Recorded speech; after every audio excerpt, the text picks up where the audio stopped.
Astrology है क्या sir? तो ये जो इम्पैक्ट है ये कुंडली के अकॉर्डिंग आता है, राशियों के अकॉर्डिंग आता है, या सब पे इक्वल आता है? तो मोदी जी कुंडली में कितने योग है? तो ऐसे भी काफ़ी सारे प्रेडिक्शंस आते हैं कि इस राशि के लोग ऐसे दिखते हैं, उनका नेचर ऐसा होता है, उनका फ्यूचर ऐसा होता है। तो क्या ये एक्यूरेट होती है चीज़? नक्श का जो महत्व है हमारे हिंदू धर्म में बहुत ज़्यादा माना गया है। तो एस्ट्रोलॉजी के अकॉर्डिंग आप उसे कैसे देखते हैं? तो इसमें करियर में हम लोग प्रेडिक्शंस कर सकते हैं। सपोज दैट किसी को अपने बच्चे की प्रेडिक्शन करानी है कि इसका कौन से फील्ड में इसे जाना चाहिए, तो ये प्रेडिक्शन किया जाए। करियर में भी फंसे रहते हैं, कुछ बिजनेस करते हैं, सक्सेस नहीं मिल पाता है, हासिल करते रहते, कोशिश करते रहते, उसके लिए एस्ट्रोलॉजी का सहारा ले सकते हैं। आपको मैं बताऊं कि आपका बहुत नेगेटिव टाइम चल रहा है, आपने एक स्टोन धारण कर लिया और आपको लगा कि आपका बहुत पॉजिटिव हो जाएगा, नहीं होगा। मैं आपसे एक सवाल करता हूं कि अगर हम अपने जीवन में से सूर्य को निकाल देते हैं तो हमारी लाइफ में क्या बचेगा? पर आप चूंकि राजयोग से संबंधित बात थी तो मैं आपको बताऊं, राजयोग सभी की कुंडलियों में नहीं होते हैं। हरे कृष्णा दोस्तों, स्वागत है आपका वैल्यू ऑफ लाइफ बाय पूजा खुशहाल पॉडकास्ट में। आज हम लोग बात करने वाले एस्ट्रोलॉजी के बारे में। एस्ट्रोलॉजी हमारी लाइफ को कैसे इम्पैक्ट करती है, कैसे मीनिंगफुल बनाती है और कैसे हम इसके हेल्प से अपने लाइफ को बेटर बना सकते हैं। आज हमारे साथ ऐसे मेहमान जुड़ चुके हैं जिन्होंने एस्ट्रोलॉजी के फील्ड में एक अलग ही मुकाम बनाया है, जिन्होंने टीवी पर आकर हमारे बहुत सारे लीडर्स, पॉलिटिशियंस के बारे में बहुत सारे प्रेडिक्शंस की है जो कि 100% एक्यूरेट हुई है। वो आज हमारे साथ हमारे स्टूडियो में मौजूद है। गिरीश पारिक जी, आपका बहुत बहुत स्वागत है। थैंक यू पूजा जी, आपने अपने पॉडकास्ट शो में मेरे को बुलाया और मैं बहुत आभारी हूँ कि आपने अपने दर्शकों से जुड़ने का मेरे को मौका दिया जी। तो एस्ट्रोलॉजी है क्या सर? देखिए, एस्ट्रोलॉजी पूजा जी मैं आपको बताऊं कि ये पूरा एक साइंस है और 100% जो हमारी जो प्लैनेट्स हैं जो सौरमंडल के ऊपर, उनके ऊपर ही आधारित है। जो प्लैनेट की जो स्पीड है, जो प्लैनेट की रेज है, वो हमारी जो पूरी अर्थ है उसको इफेक्ट करती है। जब अर्थ पे जो रहने वाले जितने भी लोग हैं उनको भी इफेक्ट करती है और उसी के अकॉर्डिंगली हम लोग रिएक्ट करते हैं। जैसे कि मैं आपसे एक सवाल करता हूं कि अगर हम अपने जीवन में से सूर्य को निकाल देते हैं तो हमारी लाइफ में क्या बचेगा? कुछ भी नहीं बचेगा।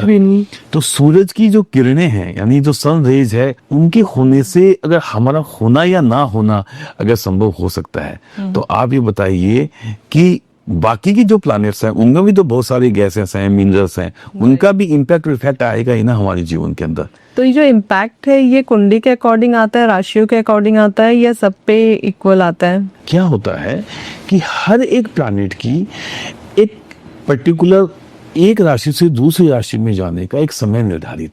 जैसे सबसे जो फास्ट प्लैनेट है वो है चंद्रमा। वो एक राशि से दूसरी राशि में, यानी एक जोड़ी एक से दूसरी जोड़ी में जो मूव करते हैं तो उनको 2 से ढाई दिन का टाइम मैक्स लगता है। ऐसे ही जो शनिदेव हैं उनको एक राशि से दूसरी राशि में जाने में जो समय लगता है वो लगता है 2.5 साल। इसीलिए उनका नाम जो है शनि चर, यानी जो धीरे धीरे विचरण करता है, तो उनका नाम शनिश्चर पड़ गया। शनिश्चर से शनिश्चर पड़ गया। ऐसे जुपिटर है, उनको एक राशि से दूसरी राशि में जाने का जो समय लगता है वो लगता है ऑलमोस्ट 1 साल का समय, 12 महीने के आसपास में। राहु केतु चूंकि वो विजिबल प्लैनेट नहीं है, नोड्स हैं, तो उनको एक साथ में जो चेंज होते हैं तो उनको 18 महीने का समय लगता है। बाकी के जितने भी प्लैनेट्स हैं, जैसे मार्स हैं, जैसे वीनस है, मरकरी है, ये मैक्सिमम जो है आप 40 से 50 दिन के बीच में, 40 से 55 दिन के बीच में इनका एक रूटीन होता है। कई बार ऐसा होता है कि कुछ प्लैनेट कई जगह पर लंबा स्टे कर लेते हैं। जैसे अभी मार्स ने काफी लंबा स्टे किया कर्क राशि के अंदर, या वो रेट्रोग्रेड हो गए, यानी पीछे जाकर के फिर वापस एडवांस हो जाते हैं। तो ये ग्रहों के मोशंस होते हैं। जैसे आपने बहुत सुना होगा कि वक्री ग्रह, तो वक्री वही होते हैं जो अपनी राशि के अंदर पीछे की ओर चलते हैं और कई बार पीछे वाले राशि में भी चले जाते हैं, तो उनको बोलते हैं वक्र गति से। संस्कृत में वक्र गति का मतलब है पीछे की ओर आना। ऐसे ही कई बार अतिचारी भी होता है। जैसे अभी बृहस्पति जो है 18 अक्टूबर के अंदर अतिचारी होने वाले हैं, यानी कि वो अपनी राशि मिथुन को छोड़ करके, जो आजकल मिथुन राशि में है, कर्क राशि में जाएंगे तो एडवांस हो जाएंगे वो, और उसके बाद में वापस से जो है 5 दिसंबर के बाद में अपनी राशि में आ जाएंगे। तो ये ग्रहों की चाल है। जो पीछे की ओर आते हैं तो उनको वक्र गति यानी वक्री बोलते हैं, और कई बार जब वो एडवांस होते हैं उनको अतिचारी बोलते हैं। अब आपको मैं ये भी बता दूं कि ये भी जानना जरूरी है कि राशियां क्या होती हैं। तो देखिए क्या होता है, हमने पूरा यूनिवर्स जो है वो 360 डिग्री में बांट दिया है। अब वो इसके लिए अगर इसके 12 पार्ट कर देते हैं तो हर एक राशि को 30 डिग्री मिलता है। जी। तो जैसे अगर हमने सपोज करिए ईस्ट के अंदर अगर हम 30 डिग्री के अंदर अगर आज भी अगर आप देखेंगे गूगल में आप मैप देखेंगे तो उसमें आपको लगेगा कि जो मेन स्टार्स है अगर उनको स्केच कर देते हैं तो जैसे लगेगा कि कोई बकरी खड़ी हुई है तो उसका नाम हमने एजीज रख दिया। सिमिलरली आगे वाले में लगेगा कि भेड़ खड़ी है तो उसका नाम टॉरस रख दिया। तो हर एक प्लैनेट जब उस जोन में उस राशि में जाते हैं तो उनके गुण धर्म बदल जाते हैं। वो कैसे, जैसे आज मैं आपको बिल्कुल ठीक सामने देख रहा हूँ 90 डिग्री से, तो इसका मतलब ये है कि मेरी पूर्ण दृष्टि आपके ऊपर, तो जो रेज आएगी वो डायरेक्टली आएगी। लेकिन जब आप मेरे पास में बैठे हुए हैं तो यहाँ पे मेरी आपको देखने की डिग्री है वो अलग हो जाएगी। तो ऐसे ही हर एक प्लैनेट जब जब जिस राशि में बैठता है उसकी जो रेज है और वो अर्थ के ऊपर अलग अलग डिग्री से आती है और उसी के अकॉर्डिंगली गुण धर्म जो है वो बदल जाते हैं। तो जिनके राशियों में वो एंटर करते हैं तो उस राशि का जो इंसान होता है, जो पर्सन होता है, उसके अकॉर्डिंग वो रिएक्ट करने लगता है। देखिए इसके लिए सबसे पहली बात तो ये है कि आखिर ये कुंडली होती क्या है एग्जैक्टली, या इसका इम्पैक्ट क्या पड़ता है हमारे ऊपर। मैं बताता हूँ। क्या होता है कि जब भी कोई बेबी बोर्न होता है, जैसे अभी इस वक्त जो बेबी बोर्न हुआ गुड़गांव के अंदर, तो अभी आकाश में जो ग्रहों की स्थिति है, क्योंकि सारे प्लैनेट अलग अलग राशि के अंदर बैठे हुए, कुछ प्लैनेट एक साथ भी बैठे हुए हैं, तो जो इस समय ग्रहों की स्थिति है हमारे सौर मंडल में उसका स्क्रीनशॉट होता है हमारी कुंडली, और ये पहला चार्ट होता है जिसे हम बोलते हैं लगन चक्र। जी। ऐसे ही बहुत सारे चार्ट बनते हैं। जैसे इसके बाद में चंद्र कुंडली बनती है, फिर नौमांश कुंडली बनती है, फिर दशमांश कुंडली बनती है, एक जन कुंडली होती है, फिर चंद्र कुंडली अलग। उसके बाद में डिविजन चार्ट्स बनते हैं। और ये बहुत सारे बनते हैं, पर नॉर्मली आप ये मानिए 30-35 चार्ट तो बनते ही हैं। ठीक है, उसके अंदर जैसे अगर हमें ग्रहों की अगर रियल कंडीशन देखनी है तो हमें नौमांश कुंडली में जाना पड़ेगा। ऐसे ही अगर हमें आपकी एक फिगर बने रहता है लाइक इस टाइप से, नहीं वो फिगर सब सेम होंगी, प्लैनेट में सारी सेम होंगी, लेकिन घर जो कुंडली के हैं वो 12 होते हैं जी। और हर एक घर बहुत सारी बातों को बताता है। कौन से घर में कौन सा ग्रह बैठा हुआ है। अब ग्रह तो देखिए 9 ही है, लेकिन अगर आपकी कुंडली में अगर घर देखे जाएं वो 12 हैं, तो कई बार ऐसा होता है कि बहुत सारी जगह पे ग्रह बैठे ही नहीं है, या कई बार 3 या 4 ग्रह एक साथ में बैठे हुए हैं। तो उसका मतलब ये नहीं जो खाली घर है उनका इफेक्ट नहीं आएगा। वहां पे जो नंबर होते हैं वो राशि के नंबर होते हैं, और वहां से उनका जो लोड होता है उनके अकॉर्डिंगली इम्पैक्ट और इफेक्ट आता है। हर एक प्लैनेट जो है एक राशि में ओन हाउस होता है, मतलब स्वग्रही होते हैं। एक राशि के अंदर वो उच्च राशि के होते हैं, मतलब सबसे जो बढ़िया इफेक्ट आता है, और एक राशि ऐसी होती है जहां पे वो नीच राशि के होते हैं, जहां पे वो सबसे कमजोर होते हैं। तो जब हम आपकी कुंडली को एनालिसिस करते हैं तो हम ये सारी चीजें देखते हैं कि वो जो ग्रह है वो कौन सी राशि में बैठा हुआ है, वो उसकी अपनी राशि है या मित्र ग्रह की राशि है या शत्रु ग्रह की राशि है, उसके ऊपर जो दृष्टि संबंध पड़ रहे हैं वो मित्र राशि के पड़ रहे हैं या शत्रु राशि के पड़ रहे हैं, उसके बाद में जो महादशा चल रही है वो शत्रु राशि की है या उसके मित्र राशि की है या उसी ग्रह की चल रही है, और उसके अकॉर्डिंगली बाकी डिविजन चार्ट देख करके और फिर निकल के आती है आपकी प्रेडिक्शन, और उसके बाद में वो प्रेडिक्शन आपके साथ में सही या गलत होती है। तो इसका एक पूरा वैज्ञानिक आधार है जो ग्रहों की चाल से जुड़ा हुआ है। और जैसा कि मैंने बताया कि जो रेज है प्लैनेट्स की, उससे जैसे सूर्य की रेज से दिन और रात होते हैं, सूर्य की रेज से ही जो है मौसम बनते और बिगड़ते हैं, बारिश होती है, और जब बारिश होती है तभी हमें खाने को अन्न मिलता है। यानी प्रकृति का पूरा सिस्टम सूर्य के ऊपर डिपेंड है, इसमें उनको ग्रह राज बोला गया है ना। और वैसे भी साइंस का भी यही कहना है कि सारे ग्रह जो सूर्य के चारों ओर चक्कर लगाते हैं, इसीलिए हम भी सूर्य देव को भगवान बोलते हैं। और गीता में भी भगवान कृष्ण ने कहा कि अगर मैं ग्रहों में हूं और अगर उनमें मैं हूं तो मैं सूर्य देव में हूं, है ना, इसलिए सूर्य नारायण हम बोलते हैं। ऐसे ही जो चंद्रमा है वो हमारी इमेजिनेशन, हमारी माँ, ममता और आपका जो सेंटिमेंट्स है, आपकी जो भावनाएं हैं, इमोशंस हैं, उनको बताता है। तो दूसरा चार्ट जो बनता है वो चंद्र कुंडली बनता है। तो सारे चार्टों को एक साथ में बैठ करके देख करके ग्रहों का पूरा बलाबल निकाल के और उसके बाद में दशाएं, महादशाएं, अंतरदशाएं और जो आजकल आप मैगजीन में पढ़ रहे हैं वो तो गोचर है, उसका तो इम्पैक्ट 10 से 15% का होता है जो आज का सब लोग पढ़ते हैं। तो आपको मैं बता दूं सबसे ज्यादा जो जरूरी है वो है आपकी महादशा। तो सर ये जो प्रेडिक्शंस होते हैं ये कितने एक्यूरेट होते हैं? क्या मतलब एक कुंडली देख के 100% प्रेडिक्शंस पॉसिबल हैं? बिल्कुल पॉसिबल है। देखिए मैं आपको बताऊं ये है तो साइंस ही, अनफॉर्चुनेटली हम लोग 1000 साल तक लोगों के गुलाम रहे हैं। तो हमारा जो जितना भी साइंस है, चाहे वो हमारी मैथमेटिक है, चाहे वो आयुर्वेद है, चाहे वो हमारा जो योग है जो आजकल बहुत पॉपुलर हो गया है, तो ये सारी चीजें इन पर रिसर्च वर्क नहीं कर पाए।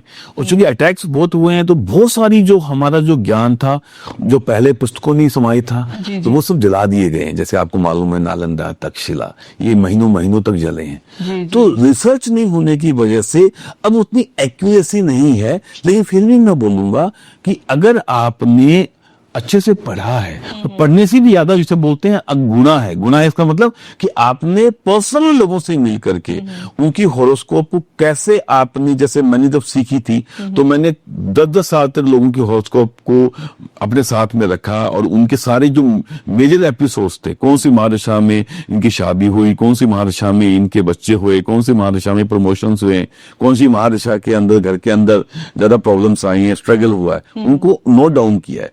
तो जब आप पर्सनली लोगों को मिल करके और हॉरोस्कोप देखते हो तो आपका एक एक्सपीरियंस निकल करके आता है और वो एक्सपीरियंस कोई भी एआई या कंप्यूटर कभी नहीं बता। एआई तो बिल्कुल नहीं कर सकता सर, मैं तो एआई के सपोर्ट में इस मामले में तो नहीं हूँ। बट अगर महादशा की बात करें तो अगर पर्सनली किसी की आप कुंडली देखो तो कुछ महादशा चलती है, लाइक लिखा होता है कि इतने से इतने साल तक शनि की महादशा रहेगी, राहु की महादशा रहेगी, कुछ इस टाइप से कुंडली में लिखा होता है। और जैसे शनि की जो 7.5 होती है, आपने जैसे कहा कि 3 years उसको ऑलमोस्ट लगता है दूसरे घर में जाने में, 2.5 year 2.5 year। और जो शनि की 7.5 होती है मतलब वो 7.5 years तक एक ही कुंडली में बैठा रहता है। देखिए मैं बताता हूँ, कुंडली में नहीं, राशि के अंदर। ओके, राशि। तो मैं आपको थोड़ा सा इसके बारे में बता देता हूँ कि 7.5 को लेके हमारे दर्शकों में बहुत उत्सुकता रहती है, बहुत डर बना रहता है एक्चुअली। डरने वाली बात नहीं है एक्चुअली में। आपका जो लास्ट क्वेश्चन था उसका एक पार्ट रह गया कि ये क्या है, हायर पॉसिबिलिटीज है या ट्रेंड है। तो मैं आपको बता दूं कि ज्यादातर अगर आपने ढंग से कैलकुलेशन किया है, आपका एक्सपीरियंस ज्यादा है, तो ज्यादातर प्रेडिक्शंस आपकी सही होती हैं, कई बार नहीं भी होती हैं। तो अगर आपका 70 से 80% प्रेडिक्शंस जो हैं अगर वो आपने सही दी है, डिपेंड करता है आपकी नॉलेज एंड रिसर्च पे डेफिनेटली, तो आपकी वो काफी एक्यूरेसी मानी जाएगी। पर 100% की अगर मैं बात बोलूं तो वो शायद नहीं है आज के दिन। हो सकता है आने वाले टाइम के अंदर रिसर्च करके हम और बेटर कर सके, पर डेफिनेटली हायर प्रोबेबिलिटी तो है इसके अंदर कि अगर मैं आपको बोलूं कि आने वाले समय के अंदर आपको स्टमक रिलेटेड कोई इश्यू हो सकते हैं या रिलेशनशिप में कोई प्रॉब्लम्स हो सकती है, तो वो होती है। और इसका फायदा क्या है, अब इसका मतलब आपको डराना नहीं है। देखिए मैं एक एस्ट्रो लाइफ कोच हूँ जो एस्ट्रो से थोड़ा सा एक नॉच ऊपर है। तो यहाँ पे थोड़ा सा एक क्वेश्चन मेरे मन में जनरेट हो रहा है, जैसे आपने कहा 100% एक्यूरेट नहीं होती, 80% एक्यूरेट होती है। तो कभी ऐसा कुछ हुआ है कि आपकी प्रेडिक्शन 100% एक्यूरेट नहीं हुई हो? होता है, बिल्कुल होता है।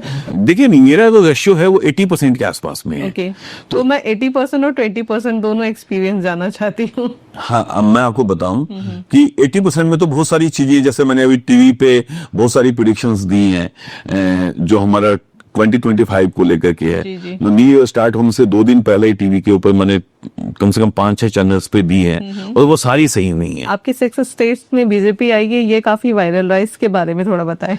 वो एक्चुअली में देखिए इसमें ये नहीं है कि मैं मोदी जी को पसंद करता हूं या नहीं करता, हालांकि वो पर्सनली उनको पसंद करता हूं। तो मेरे को याद है कि ये एक चैनल के ऊपर मेरे को बुलाया गया था जी, और मेरा ये मानना है कि जब आप कहीं भी जा रहे हैं तो आपके कपड़े जो है वो ज्यादा मैटर नहीं करते। तो मेरे को इतना आइडिया नहीं था, मैं फर्स्ट टाइम गया था उस टीवी चैनल पे, तो वहां पे ऑलमोस्ट 6 to 7 बड़े बड़े एस्ट्रोलॉजर थे जो काफी पॉपुलर थे और काफी उनका नाम भी है। जी जी। और मैं अपना ही सूट पहन के वहां पे चला गया।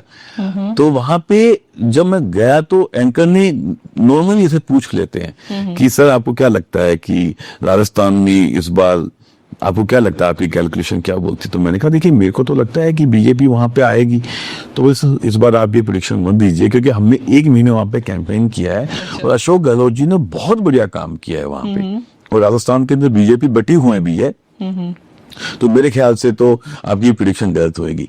तो मैंने उनको बोला देखिए व्यवहार में क्या लग रहा है, वो शायद आप बिल्कुल ठीक बोल रही हैं और डेफिनेटली अशोक जी ने एक बढ़िया काम भी किया है, लेकिन मेरे को ऐसा लगता है कि जिनके फेस पे चुनाव लड़ा जा रहा है वो है हमारे माननीय प्रधानमंत्री मोदी जी। और मोदी जी की कुंडली के अंदर इतने अनगिनत राजयोग हैं, और अभी जो महादशा चल रही है वो भी मंगल की चल रही है। तो मेरे को तो ये लगता है कि निश्चित रूप से बीजेपी को जीत मिलेगी। और हुआ भी वैसा ही, हालांकि मैंने 2 दिन पहले ये प्रेडिक्शन दी थी, और बाकी जितने भी हमारे जो चैनल के अंदर जो लोग बैठे हुए थे, जो पैनल में थे, सभी में ऑलमोस्ट कांग्रेस के फेवर में बोला था। तो ये बिल्कुल 100% सेलिंग हुई। उसके बाद में फिर उन्होंने फिर एक वारी दिलाया और फिर से पूछा कि अब ये बताइए, क्योंकि वसुंधरा राजे जो हम काफी एक्टिव हो गई हैं, आपको क्या लगता है वसुंधरा राजे बनेगी?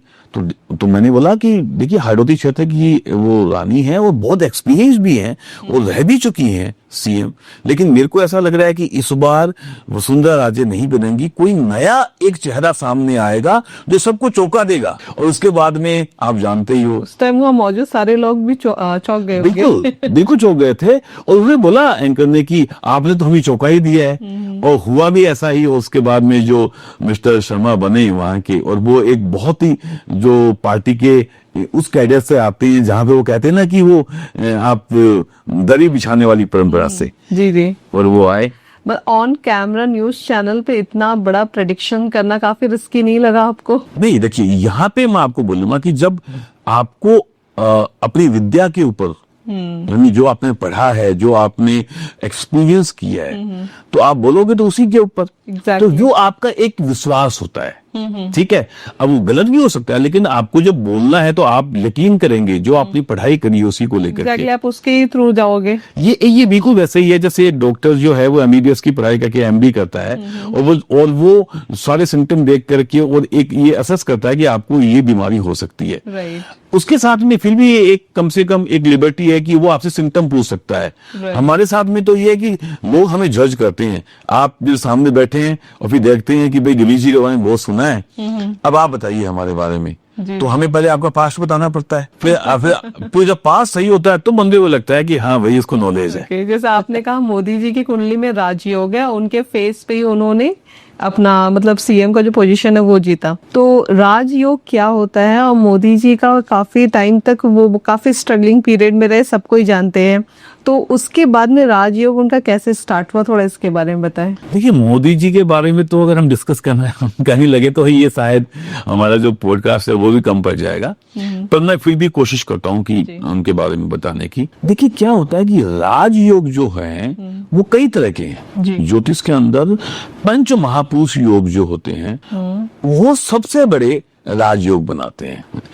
अब प्लैनेट तो 9 है, अब आपका सवाल होना चाहिए कि 5 प्लैनेट क्यों बनाते हैं, तभी तो इनका नाम है पंच महापुरुष योग, यानी 5 प्लैनेट ही बना पाते हैं।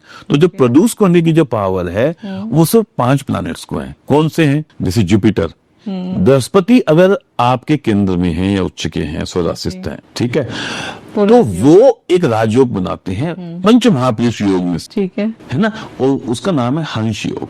अगर मंगल उच्चस्थ है, स्वराशिस्त है, तो वो बनाते हैं रोचक योग, जो हमारे मोदी जी की कुंडली में है।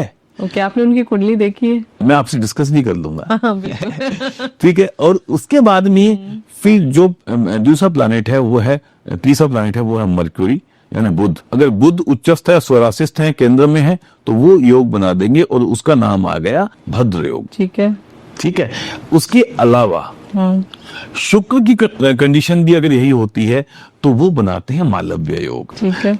अब एक और प्लैनेट बचा जिनसे आप बहुत डरते हैं, जो 7.5 की भी बात कर रहे थे आप, जी जी। वो है शनिदेव। तो शनिदेव जो बनाते हैं वो वो होता है शशि योग। तो अगर आपकी कुंडली में किसी भी नॉर्मल कुंडली के अंदर अगर ये पंच महापुरुष का योग विद्यमान है, एक विद्यमान है, तो आपकी कुंडली अबव ऑर्डिनरी तो हो जाती है, अब एवरेज यहाँ पे आपकी कुंडली हो जाती है।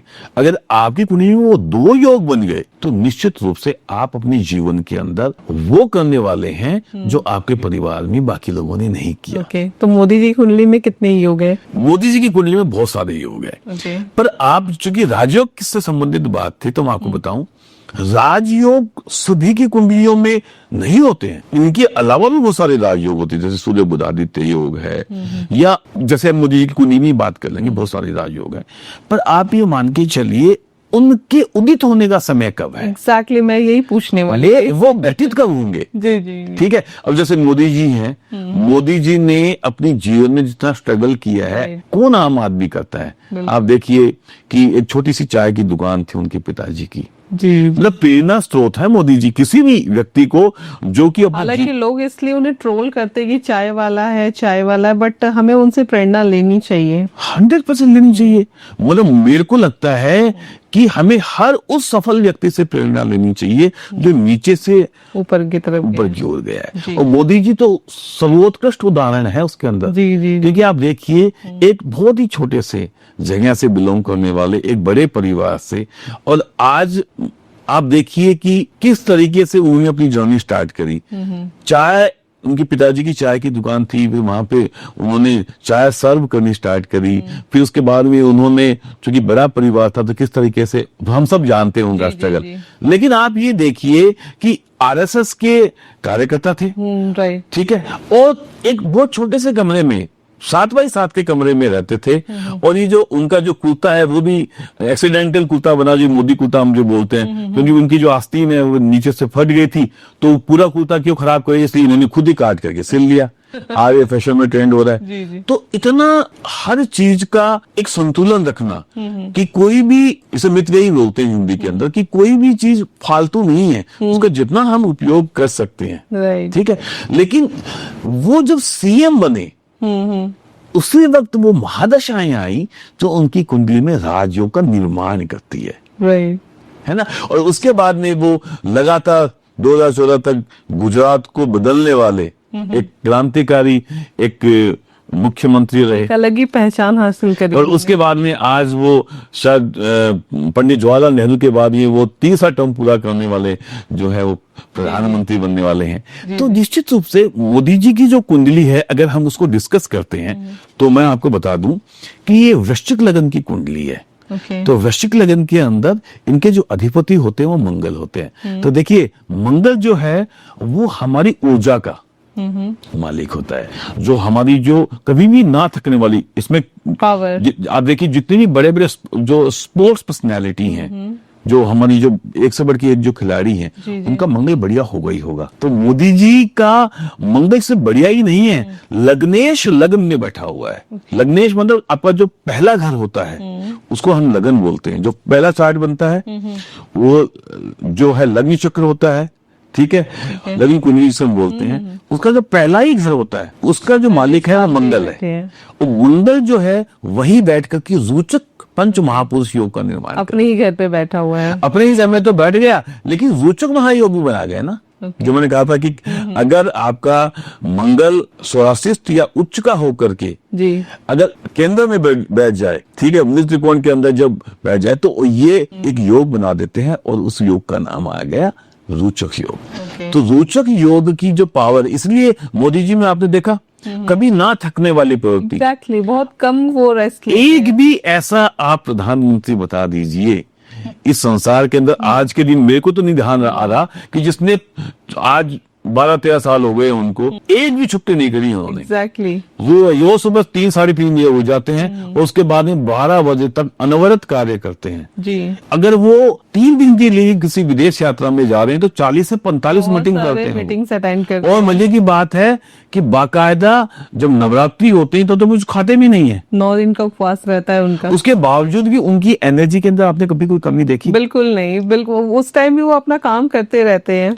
और कितनी एक दिन के अंदर आप सोच नहीं सकते, मतलब हम आप आम आदमी जो उनकी एज से काफी कम है, हम तो सोच भी नहीं सकते उतनी मेहनत करने की जितनी मेहनत वो करते हैं। एक दिन में 3-3, 4-4 चुनाव की सभाएं भी कर रहे हैं, साथ में जो है वो अपना ऑफिस का भी काम कर रहे हैं, पूरा देश को भी देख रहे हैं, मीटिंग्स भी कर रहे हैं, देश के लिए काफी पावरफुल डिसीजंस भी ले रहे हैं। हाँ बिल्कुल बिल्कुल। तो वो यदि जी की जो कुंडली है उसमें एक सबसे बड़ा राजयोग हुआ, वो हुआ रोचक योग।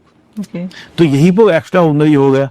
तो अगर ये बच्चा चाय बेच रहा था किसी जमाने में या उस परिवार से बिलोंग करता था, तो ये बात तो तय उसी दिन हो गई थी पत्री में, जब इनकी पत्री को देख के बताता कि रोचक योग है, तो ये बंदा कुछ ना कुछ डेफिनेटली कुछ बहुत बड़ा आगे जाके करने वाला है। अच्छा, दूसरा योग जिनके बनता है वो बनता है चंद्रमा मंगल के साथ में बैठा हुआ है। अब यहाँ पे 2 योग बनाएगा। एक तो मंगल और चंद्रमा आपस में परम मित्र है जी, क्योंकि 2 कैटेगरी है।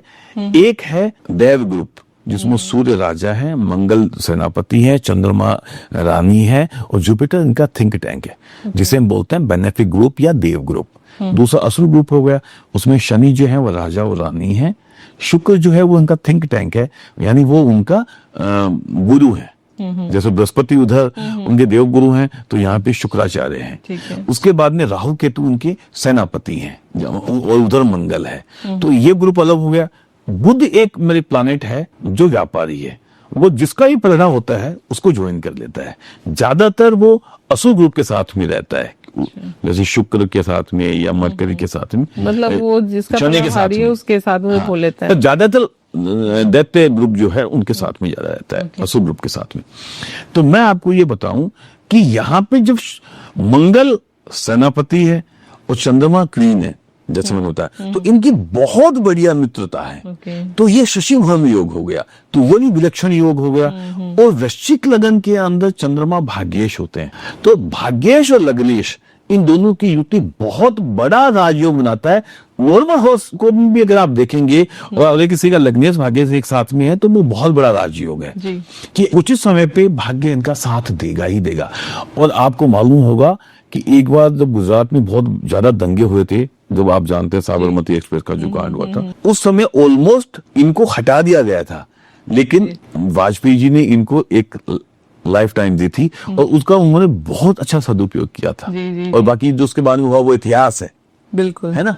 कैसे गुजरात की दिशा और दशा इन्होंने बदल दी, कैसे नर्मदा वो अंदर लेकर के आए, और कैसे सूरत में जब इतना बड़ा जब प्रॉब्लम आई थी, तो आज Surat one of the best city कहा जाता है। खुद जाके वो खड़े हुए और खुद जाकर के वो सारे दिन खड़ा होकर के काम कराते थे। मोदी जी शनि महादिशा के अंदर 2001 के अंदर और गुजरात के सीएम बने, और उससे पहले इनको बृहस्पति की महादशा थी। तो बृहस्पति की महादशा, चूंकि बृहस्पति धर्म से और सेवा से जुड़ा हुआ है, तो जो आरएसएस है, जो हमारा जो हिंदू संस्कृति और हमारा जो हिंदू धर्म है, उसका आप जानती हो कि विश्व में सबसे बड़ा ये एक ऐसा एक संगठन है जो सेवा के लिए तत्पर है, बिल्कुल, है ना। तो मोदी जी उससे जुड़े हुए थे। उसके बाद में फिर ये जो है 2001 के अंदर ये राजनीति आरएसएस के राजनीति विंग में आए, और 2001 के अंदर शनि महादशा के अंदर ये और जो मुख्यमंत्री बने। अब शनि जो है वो जो है आपको सत्ता देते ही देते हैं। राजनीति में अगर आपको देखना है तो सूर्य और शनि की विशेष महत्वपूर्ण भूमिका होती है। शनि जो है वो लोअर मासेस को, जो आम आदमी है ना, उसको रिप्रेजेंट करता है, प्रतिनिधित्व करते हैं उनका। तो यहाँ पे जो शनि जो है इनकी कुंडली के अंदर, वो आपके करियर हाउस में बैठे हुए हैं, 10th हाउस के अंदर, और वो भी शुक्र के साथ में बैठे हुए हैं। तो यहाँ पे एक प्रबल राजयोग, 7वां घर जो होता है वो डे टू डे लाइफ का भी होता है, और 7वां घर जो होता है वो आपके पार्टनर का भी होता है। तो यहाँ पे सूर्य, जैसे मंगल और चंद्रमा परम मित्र हैं, ऐसे शनि और शुक्र भी परम मित्र हैं। तो ये आपके करियर हाउस में जब चला गया है, तो इसका मतलब ये हुआ कि आप जन मानस की जो राजनीति के अंदर आप उतर के आम आदमी जिसे बोलते हैं। तो इसमें जो पार्टनर की अगर बात करें, तो वो कौन सा घर है, कौन सा हाउस है जिसमें ये पता चल जाए कि उनके पार्टनर, मतलब ये अकेले रहेंगे, सब जानते हैं कि उनकी शादी की, बट देखिए 7th हाउस जो है किसी भी व्यक्ति की हॉरोस्कोप के अंदर, वो आपके लाइफ पार्टनर के बारे में बताता है, या आपका विवाह स्थान भी हम उसको बोलते हैं, है ना। तो यहाँ पे जो शुक्र जो है इनकी कुंडली के अंदर इनके विवाह क्या जो है वो कारक भी हैं और विवाह के बारे में बताते हैं। और शुक्र इनके 12th हाउस लॉर्ड भी है, ठीक है। तो वो आपकी जो है वो बैठे हुए हैं आपके 10वें घर के अंदर शनि के साथ में, और शनि इनकी कुंडली के अंदर है वो इनके सुख स्थान के स्वामी हैं और तृतीय भाव के स्वामी भी हैं।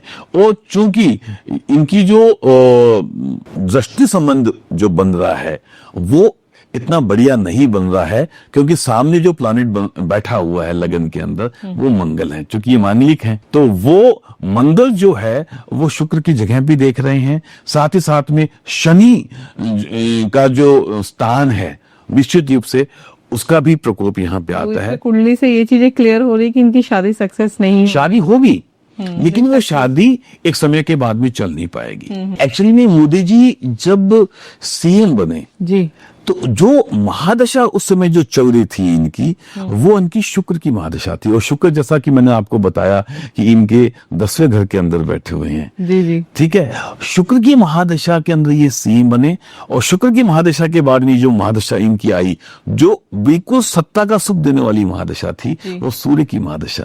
और सूर्य की महादशा 2011 तक रही, और उसके बाद में फिर जो इनकी महादशा चली वो उनके भाग्येश की महादशा 2021 तक चली जो चंद्रमा की। और अभी जो महादशा चल रही है इनकी वो मंगल की चल रही है जो 2028 के आसपास में कहीं न कहीं पर जाकर के समाप्त हो जाएगी। तो आगे इनका फ्यूचर क्या है? मोदी जी को हम लोग किस रूप में आगे देख सकते हैं? ये एक बड़ा ही एक मुश्किल आप सवाल कर रहे हैं, पर मेरे को ऐसा लगता है कि कहीं ना कहीं पे, और ये हमारे दर्शकों को भी बताना चाहूंगा, पूरे दर्शक जानना चाहेंगे मोदी जी का प्रेडिक्शंस क्या है। मेरे को ऐसा लगता है कि जो आगामी चुनाव है उसके अंदर आपको एक नया प्रधानमंत्री बीजेपी का ही देखने को मिलेगा। मेरी सांसें थम गई थी। और मोदी जी की चूंकि राहु की दशा स्टार्ट होने वाली है, तो राहु की दशा के अंदर मोदी जी के दो रोल मेरे को समझ में आते हैं। एक, या तो वो राष्ट्रपति बन सकते हैं, ठीक है, क्योंकि मेरे ख्याल से 2027 में कहीं पे जो राष्ट्रपति चुनाव भी शायद होने वाले हैं, तो वो या तो राष्ट्रपति बनेंगे या फिर वो साधना में चले जाएंगे, क्योंकि राहु पंचम भाव में उनके बैठा हुआ है। तो या फिर वो आपको मालूम नहीं होगा कि वो पहले भी हिमालय में भी साधना में गए हुए हैं, और उसके अलावा एक मठ के अंदर भी गए हुए हैं जहां पे वहां के मठ के जो हेड है उन्होंने उनको बोला था कि अभी ये साधना का वक्त नहीं है, देश सेवा करिए आप, है ना। तो मेरे को लगता है या तो वो अपनी आध्यात्मिक यात्रा की ओर प्रस्थान करेंगे या फिर वो राष्ट्रपति बन करके और अपनी भूमिका में उत्तरोत्तर वो वृद्धि करेंगे। तो आने पर निश्चित रूप से कहीं न कहीं पे भारतीय जनता पार्टी को उनका उस तरीके से एक सहयोग मिलेगा। तो देखिए, व्यक्ति की कुंडली जो है वो बढ़िया है, लेकिन अगर महादशाएं बढ़िया नहीं है तो वो आदमी एक एवरेज कुंडली बन के रह जाती है। तो राहु की महादशा कैसी होती है? कोई भी महादशा अच्छी या खराब हो सकती है। ये एक भ्रम है हमारे लोगों के अंदर कि राहु की महादशा है वो खराब होती है या शनि की महादशा है वो खराब होती है। कोई वो महादशा किसी के लिए भी खराब हो सकती है, बशर्ते कुंडली के अंदर वो प्लैनेट आपको कहाँ से रिप्रेजेंट करते हैं। आपने जैसे कहा कि शनि सत्ता देकर जाता है, सबको नहीं, सबको नहीं, क्योंकि अगर जैसे मोदी जी की अगर हम बात करें कुंडली के अंदर जो सत्ता के लिए सबसे उपयुक्त प्लैनेट है वो सूर्य देव है। क्यों? क्योंकि वो इनके 10th लॉर्ड है। अच्छा, ऐसा भी कहा जाता है कि कुंभ राशि का जो स्वामी है वो शनि देव है, राइट? तो उसका क्या इम्पैक्ट पड़ता है उस राशि पे? हर एक राशियों के स्वामी होते हैं। जैसे मंगल जो है वो मेष और वृश्चिक राशि के स्वामी है जी, ऐसे ही वो कर्क राशि में नीच के हो जाते हैं और मकर राशि में उच्च के हो जाते हैं। तो एक प्लैनेट की 3 अवस्थाएं हैं मैंने बताई थी, स्वराशिस, और दूसरा उच्च का एक्सोल्टेड जो सबसे ज्यादा पावरफुल होते हैं जी। तो ऐसे ही दूसरे जो अगर हम बात करें वृषभ राशि की, तो वृषभ और तुला राशि के मालिक शुक्र हैं, है ना। ऐसे ही मिथुन राशि के, कन्या राशि के जो मालिक होते हैं वो बुध प्लैनेट होता है। ओके, तो ऐसे भी काफी सारे प्रेडिक्शंस आते हैं कि इस राशि के लोग ऐसे दिखते हैं, उनका नेचर ऐसा होता है, उनका फ्यूचर ऐसा होता है, तो क्या ये एक्यूरेट होती है चीज? देखिए, ये आपको मैं बताऊं कि आजकल के जो हमारे जितने भी दर्शक हैं वो ज्यादातर लिंडा गुडमैन वगैरह जो आज के हमारी यूथ पीढ़ी में पढ़ लेती है 2-3 किताब, उसके बाद में फिर जोडिक साइन के ऊपर वो चल के और प्रेडिक्शन पढ़ते हैं या लेते हैं, और फिर उसके बाद में उनकी एक ये कंप्लेन भी होती है कि हमारा फ्यूचर सही नहीं निकला। तो मैं आपको बताऊं, जो बेसिक टेस्ट होते हैं, जो आपके सामान्य आपकी जो चीजें हैं, आपकी सोच है, आपका व्यवहार है, वो निश्चित रूप से एक जोड़ी राशि उनकी काफी सारी चीजें कई बार मिलती हुई होती हैं। सभी की नहीं, कई बार जनरल चीजें हैं। नहीं, एक्यूरेट आप कुंडली देखकर ही लेकिन आप उसके बेसिस के ऊपर या आप अंक के ऊपर, जो आपका डेट ऑफ बर्थ है उसको लेकर के, न्यूमरोलॉजी उसको लेकर के आप एक्यूरेसी के साथ प्रेडिक्ट नहीं कर सकते हैं। हर एक आदमी का इंडिविजुअल चार्ट है। जैसे मैंने बताया ना, कोई भी बच्चा जब पैदा होता है तो उस वक्त आकाश में जो ग्रहों की स्थिति है उसका स्क्रीनशॉट जो है वो आपके लग्न कुंडली है जी। और उसके अलावा बहुत सारे डिजिटल चार्ट बनते हैं। उस सब चार्ट को अच्छे से आपको बाकायदा एनालिसिस करना पड़ता है। फिर आपकी महादशाएं देखनी होती हैं। जैसे सपोज करिए कि अभी आप गुरु महादशा में पैदा हुए हैं, तो बैलेंस गुरु महादशा कितनी है? 16 साल की गुरु महादशा है, उसमें से अभी आपको 10 साल की गुरु दशा और भोगनी है। 10 साल की गुरु महादशा में भी सारे प्लैनेट चलेंगे। जैसे गुरु में 2 साल 2.5 साल के लिए हैं, फिर गुरु में शनि चलेगा, वो 2.5-3 साल के लिए चलेगा, फिर उसके बाद में मंगल चलेगा, वो 8 महीने के लिए चलेगा। ऐसे हर एक जो प्लैनेट है उनका एक समय निश्चित है। ठीक है। 16 साल में, 10 साल के अंदर अगर आप गुरु के अंदर राहु के अंदर चल रहे हैं, या गुरु में केतु में चल रहे हैं और वो आपकी कुंडली में अच्छी जगह नहीं बैठे हैं, या गुरु के अंदर अगर आपका शनि चल रहा है और वो आपकी कुंडली के अंदर नेगेटिव जगह है, तो वैसे भी इनके मित्र नहीं है, तो इनका इफेक्ट नेगेटिव आएगा। ज्यादा नहीं आएगा क्योंकि महादशा आपकी बढ़िया है। अगर आपका महादशा का प्लैनेट बढ़िया जगह का मालिक है और अच्छी जगह बैठा हुआ है तो ओके। तो प्रेडिक्शंस में ये भी पता चल सकता है जन्म कुंडली देखकर कि इसकी आजकल अकाल मृत्यु भी बहुत होता है, तो अकाल मृत्यु भी पता चल सकती है। देखिए, क्या होता है कि हर एक कुंडली के अंदर कुछ प्लैनेट होते हैं जो मारक होते हैं, है ना। मारक नॉर्मली कौन से हाउसेज होते हैं? 8th हाउस वो ए ग्रेड मारक होता है, पक्का घर बोलते हैं हम मृत्यु का एक घर, हाउस ऑफ डेथ ही बोलते हैं उसको। और भी बहुत सारी चीजें आता है, को देखना रहे तो उसको देखते हैं, रिसर्च के लिए उसको देखते हैं, आध्यात्मिक योग के लिए भी उसको देखते हैं। नंबर 8 को 7th हाउस हालांकि आपकी शादी का घर है लेकिन वो भी मारक है, थोड़ा कम मारक है 8वें से। And 2nd house of wealth बोलते हैं उसको, वाणी का घर भी है वो, पर वो भी मारक है। तो जो आपका 2nd लॉर्ड, 7th लॉर्ड और 8th लॉर्ड, या आपका छठा घर जो रोग शत्रु का है वो, या आपका 12th लॉर्ड। देखिए, अशुभ घर अगर बात करें तो छठा, 8वां ये सबसे ज्यादा अशुभ है, क्योंकि एक रोग, छठा घर रोग शत्रु का है, 8वां मृत्यु का है। ठीक है। दूसरा घर भी मारक है, 12वां घर चूंकि खर्चे का है। तो कहीं पे भी अगर छठा घर, 7वां घर, 8वां घर इन्वॉल्व हो रहा है, कहीं पे भी दूसरा घर, 7वां घर और 8वां घर इन्वॉल्व हो रहा है, कहीं पे भी छठा घर, 7वां, 8वां और 12वां घर इन्वॉल्व हो रहा है। कैसे कि आपकी महादशा, आपकी अंतरदशा और आपकी प्रत्यंतर दशा, अगर इसमें कहीं पे भी 7वां, 8वां और छठा, यानी 8वें घर की महादशा है, छठे घर की अंतरदशा है और 7वें घर की प्रत्यंतर है, तो अगर आपको 2nd हाउस, 7th और 8th हाउस का कोई कॉम्बिनेशन बनता है कुंडली के अंदर, दशा महादशा प्रत्यंतर या गोचर के अंदर वो प्लैनेट खराब चल रहा है, तो हम प्रेडिक्ट कर सकते हैं कि ये समय आपके लिए मुश्किलों से भरा हुआ हो सकता है, या इस समय में आपको अपनी सेहत का ध्यान रखना चाहिए, या एक्सीडेंट का ध्यान। एक्सीडेंट तो निश्चित रूप से बता ही देते हैं, बल्कि मैं आपको बताऊं कि कई बार ऐसा भी होता है कि आप, जैसे मेरे को याद है, मेरा एक बहुत अच्छा दोस्त है, वो एक बार मेरे से मिलने के लिए आया अपनी कजिन के हॉरोस्कोप दिखाने के लिए कि इसको जॉब्स रिलेटेड इशू है, आप इसकी भैया आप इसका देखिए। तो जैसे ही मैंने उसकी कुंडली देखी तो मैंने सबसे पहले ये बताया कि इनके पिताजी कैसे हैं। तो पिताजी तो ठीक है, जम्मू में रहते हैं, कोई इश्यू नहीं है। मैंने कहा नहीं, इनके पिताजी को सीरियस हेल्थ इश्यू होने वाली है। आप सबसे पहले आदमी इनको फोन लगा के पूछे कि पिताजी कैसे हैं, और उनको स्टमक रिलेटेड इश्यूज होना चाहिए।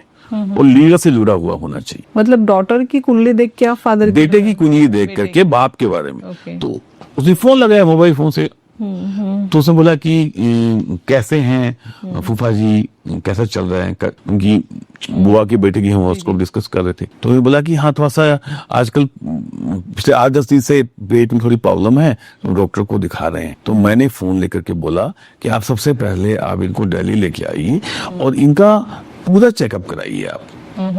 कहीं बुल्ली जब उनका चेकअप कराया गया तो उनको लीवर कैंसर डिटेक्ट हुआ, और उसके बाद में जो कैंसर, लीवर कैंसर आपको मालूम है कितनी तेजी से फैलता है। फिर उनका ट्रीटमेंट हमने कराया, लेकिन हम उनको बचा नहीं पाए। तो ऐसा आपकी कुंडली से तो मालूम चलता ही है। कई बार आपकी जो संतान है उनकी कुंडली से भी मालूम चल जाता है आपके माँ बाप के बारे में या आपकी बहन के बारे में। ओके, इतना ज्यादा भी पता किया जाए? बिल्कुल, आपकी वाइफ के बारे में। ओ, वाइफ तो फिर भी हम लोग बोलते हैं कि उनका एक हाउस होता है। तो आप जी ये क्यों भूल जाते हैं कि कुंडली का अंदर, जैसे मैंने एक्सप्लेन करा था ना कि पहला घर ये बताता है कि आपके बारे में, कि आप कैसे हो, आपका स्ट्रक्चर कैसा है, तनुस्थान बोलते हैं, मतलब आपका फिजिकल हेल्थ और पर्सनैलिटी। सेकंड हाउस बताता है आपकी एक आंख के बारे में और आपकी वाणी के बारे में। जो थर्ड हाउस है वो बताता है आपके छोटे भाई बहनों के बारे में, एंड हाउ डेयरिंग, पराक्रम भाव इसको बोलते हैं। आपके नेबर के बारे में भी बताता है, आपके नेबर के साथ में आपकी कितनी लड़ाई चलती है पार्किंग को लेके, मालूम चल जाता है। इतना भी पता चल बिल्कुल चल जाता है। Okay. ठीक है। फोर्थ हाउस बताता है आपकी मदर के बारे में, और आपका जो सुख स्थान भी हम उसको बोलते हैं, आपके वाहन के बारे में। अगर वहां पे अगर मंगल शनि कॉम्बिनेशन है तो वाहन से आपकी दुर्घटना होगी, मंगल राहु है तो वाहन से दुर्घटना होगी वहां पे। अगर शिव की दृष्टि नहीं है, अगर वही भुक्ति चल रही है महादशा के अंदर, तो हम आपको वो करते हैं। ओके, अगर इस पे आएगा शादी की, जो शादी के टाइम में नॉर्मली लोग मैं इसको थोड़ा सा पूरा कर देता हूँ एक बार, जिससे कि हमारे दर्शकों को पूरा मालूम चल जाए। फिफ्थ हाउस बताता है आपके एजुकेशन के बारे में, बेसिक एजुकेशन, इंटेलिजेंस के बारे में, बच्चों के बारे में, आपके किड्स के बारे में ना। और सिक्स्थ हाउस बताता है आपके एनिमीज के बारे में, आपकी जो आपका रोग स्थान हम बोलते हैं कि आपके एनिमीज के बारे में, है ना। और उसके अलावा पॉइजन, जहर के बारे में भी बताता है वो, कि आपको कोई पॉइजनस एक्टिविटी तो आपके साथ में नहीं होने वाली है। सेवंथ हाउस बताता है आपकी वाइफ के बारे में, लाइफ पार्टनर। एट्थ हाउस आपकी डेथ के बारे में, अगल्ट के बारे में। नाइन्थ हाउस आपके लक हाउस के बारे में, लोग ज्यादातर इसके बारे में इनमें से जानना चाहते हैं। 10th हाउस बताता है करियर के बारे में और आपके फादर के बारे में। 11th हाउस आपके जो बताता है वो बताता है आपके हाउस ऑफ इनकम के बारे में और आपके रिलेशन के बारे में। कई बार आपका जो इनलॉज है वो भी यहाँ से हम देख लेते हैं, बड़े भाइयों को भी देख लेते हैं।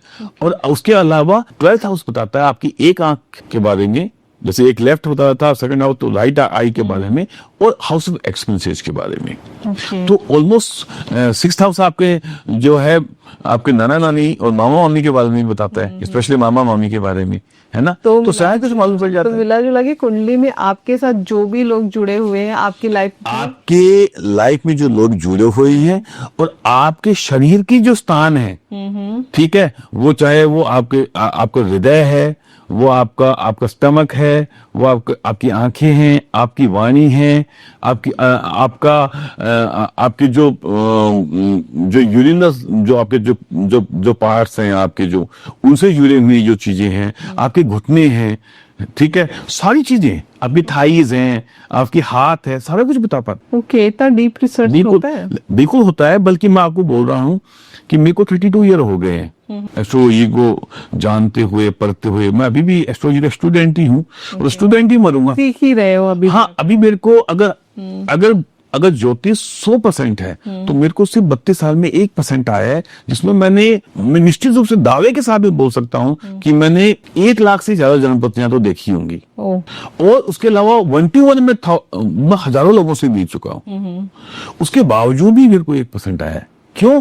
क्योंकि बहुत सारी चीजें जो हैं वो अभी गायब हो जा रही हैं, मिसिंग है। हाँ, बहुत सारी चीजें हैं। अब जैसे पहले हमारी जो दशाएं चलती थी, अभी मिशोती दशा की मैं बात कर रहा हूँ, लेकिन पहले की जो दशाएं चलती थी, ये भी दशाएं चलती थी, ठीक है, उनके बारे में हम ज्यादातर बातें आजकल करते ही नहीं है, और अवेलेबल नहीं है, तो आप रिसर्च कर नहीं सकते हो, बताने वाले नहीं है। उसके अलावा एस्ट्रोलॉजी में बहुत सारी ब्रांचेज हैं। जैसे हम ज्यादातर पैराशरी के बारे में बात करते हैं, इसी जो पारासर ने डेवलप करी, ऐसे ही बहुत सारे और भी हमारे जो साइंटिस्ट थे, जैसे ऋषि मुनि, मैं साइंटिस्ट भी बोलता हूँ, तो उनकी जो थ्योरियां भी अलग अलग थ्योरियां थी, ठीक है, जिनके ऊपर बहुत सारी चीजें हैं वो हमें मालूम ही नहीं है, समय के साथ में लुप्त होती गई है। जी। अभी भी मैं बोलूंगा कि साउथ के अंदर, साउथ इंडिया के अंदर अभी भी जो एक ट्रेडिशन है वहां पे कि वो गुरु शिष्य परंपरा, और वो परिवारों में चलती आ रही है। जैसे आपने नारी सुना होगा, थंब इंप्रेशन से वो सब कुछ बता देते वहाँ हैं। पे टेम्पल्स भी काफी है आज के टाइम। तो आज ही वहां पे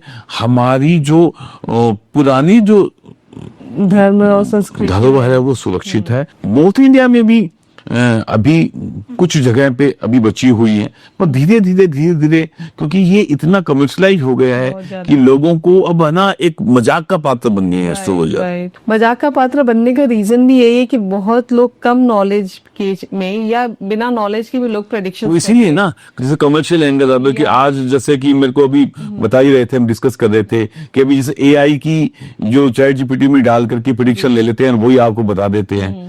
तो मशीन आपको परफेक्शन दे सकती है।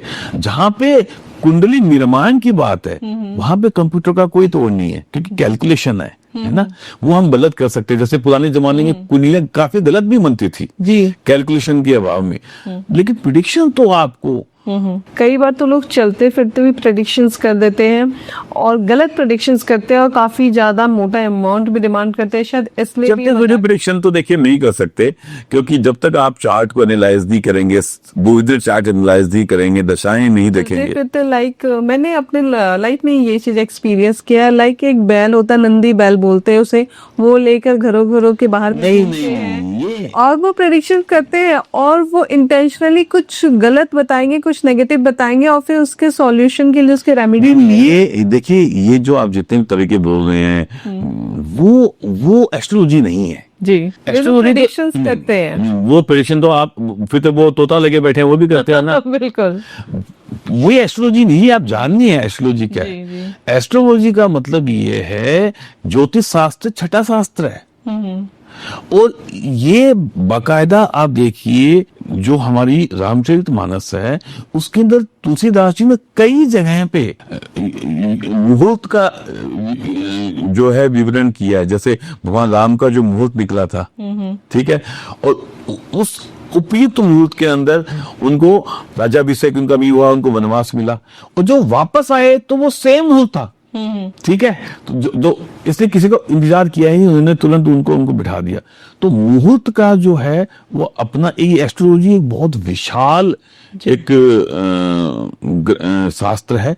इसके अंदर मुहूर्त पद्धति भी है, इसके अंदर कुंडली देखना भी है। तो ये आसान चीज नहीं है, इनकी ब्रांचेज हैं। जैसे सामुद्रिक शास्त्र है जिसको हम पामिस्ट्री बोलते हैं, वो इसकी ब्रांच है।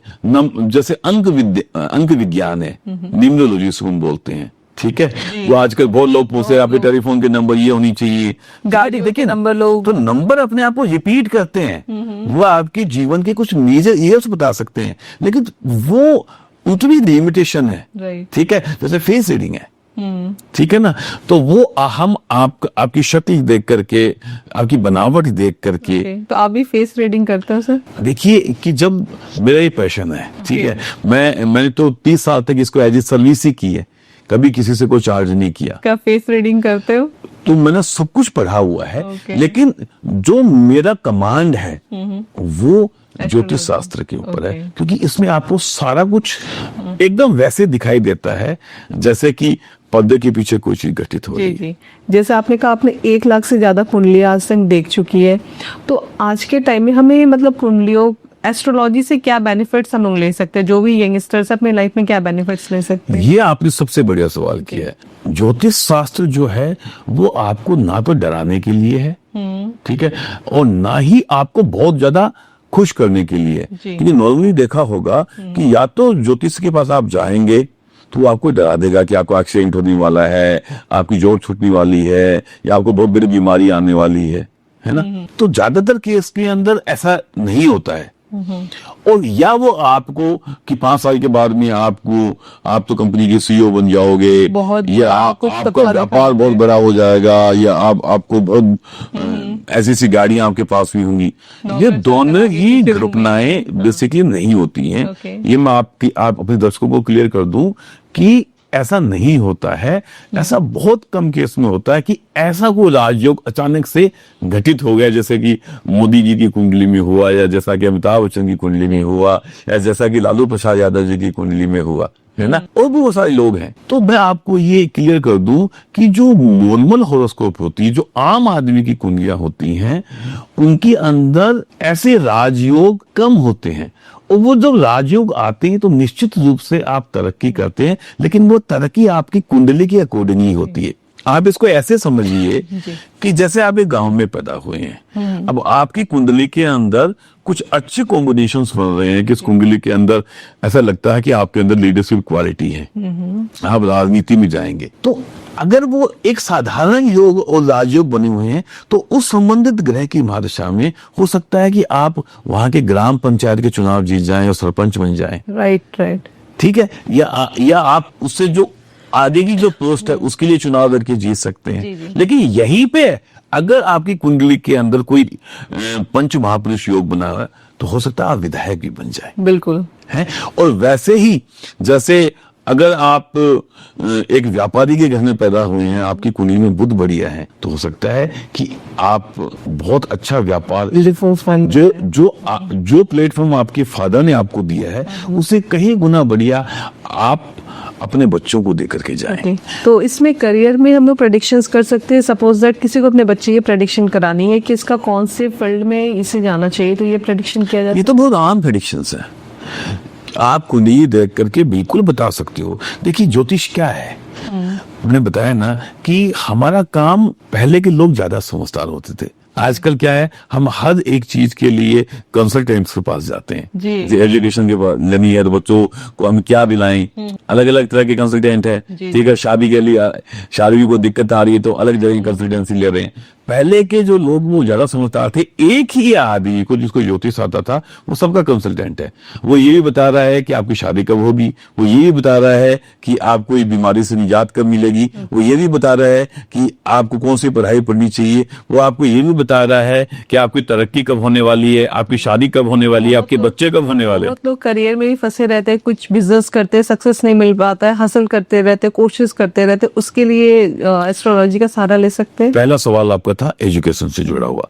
निश्चित रूप से हम कुंडली का फिफ्थ हाउस लो देख करके और उसके ऊपर बाकी के ग्रहों की दृष्टि देख के बता सकते हैं कि ये बच्चा अगर इंजीनियरिंग फील्ड में जाता है और उसमें भी डिफाइन करके कि अगर कंप्यूटर्स में जाता है, ठीक है, ज्यादा बढ़िया रहेगा, मैकेनिकल में जाएगा तो ज्यादा बढ़िया रहेगा, ऐसे कॉम्बिनेशंस होते हैं। ठीक है, उसके अलावा ये भी मालूम चलता है कि ये बच्चा है वो MBA कर सकता है या CA कर सकता है, ये बच्चा है वो जो है वो जाएगा MBBS करके और जो है एक अच्छा डॉक्टर बन सकता है।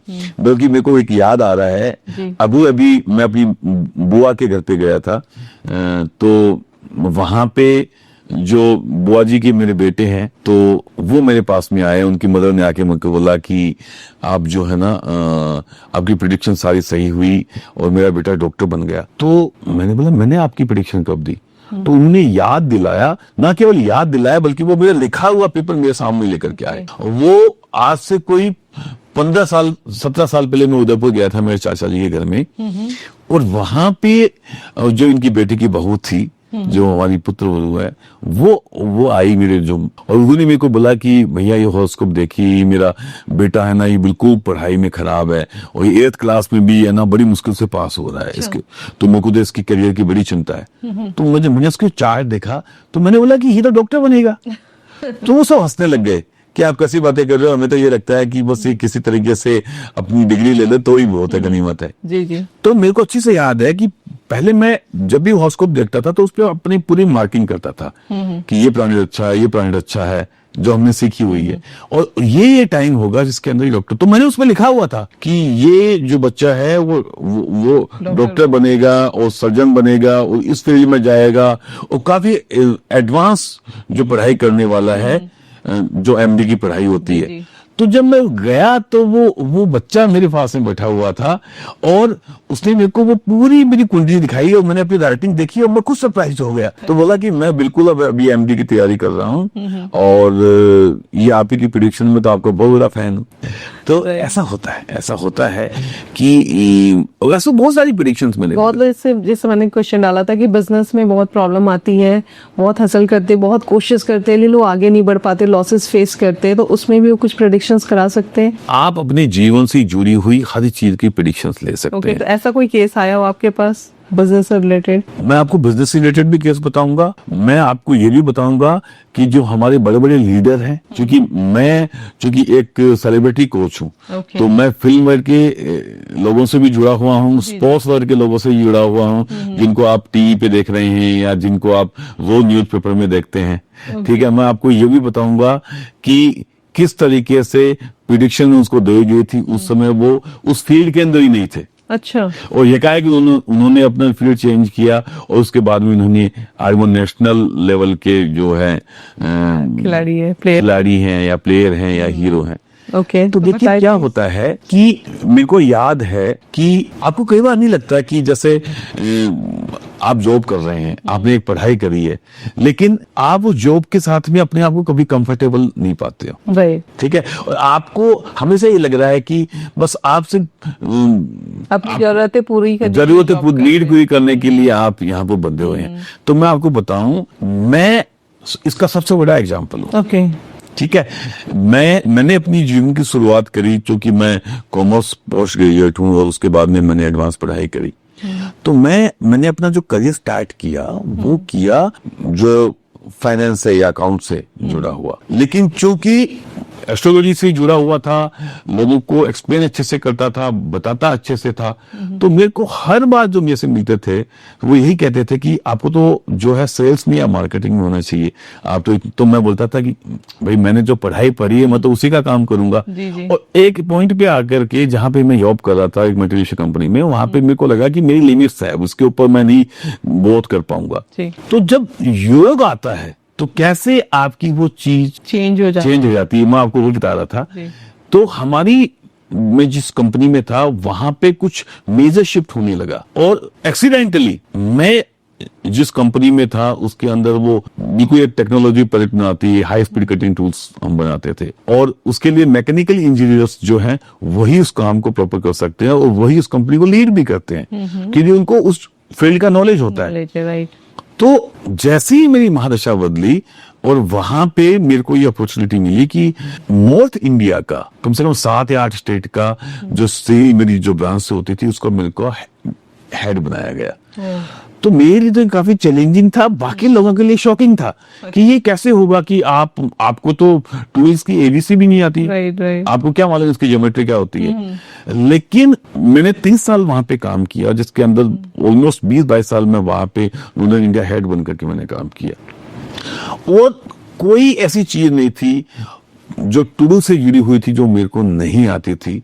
और जब तक मैं वहां पे रहा हमने वहां पे पर्टिकुलर उस एरिया के अंदर हमने टॉप किया, वो रिकॉर्ड बनाए सेल्स के अंदर जो आज भी अभी तक भी नहीं टूटे हैं। मेरे को 5-6 साल हो गए वहां पे छोड़े हुए, क्योंकि उसी समय पे शनि महादिशा ने एंट्री ली।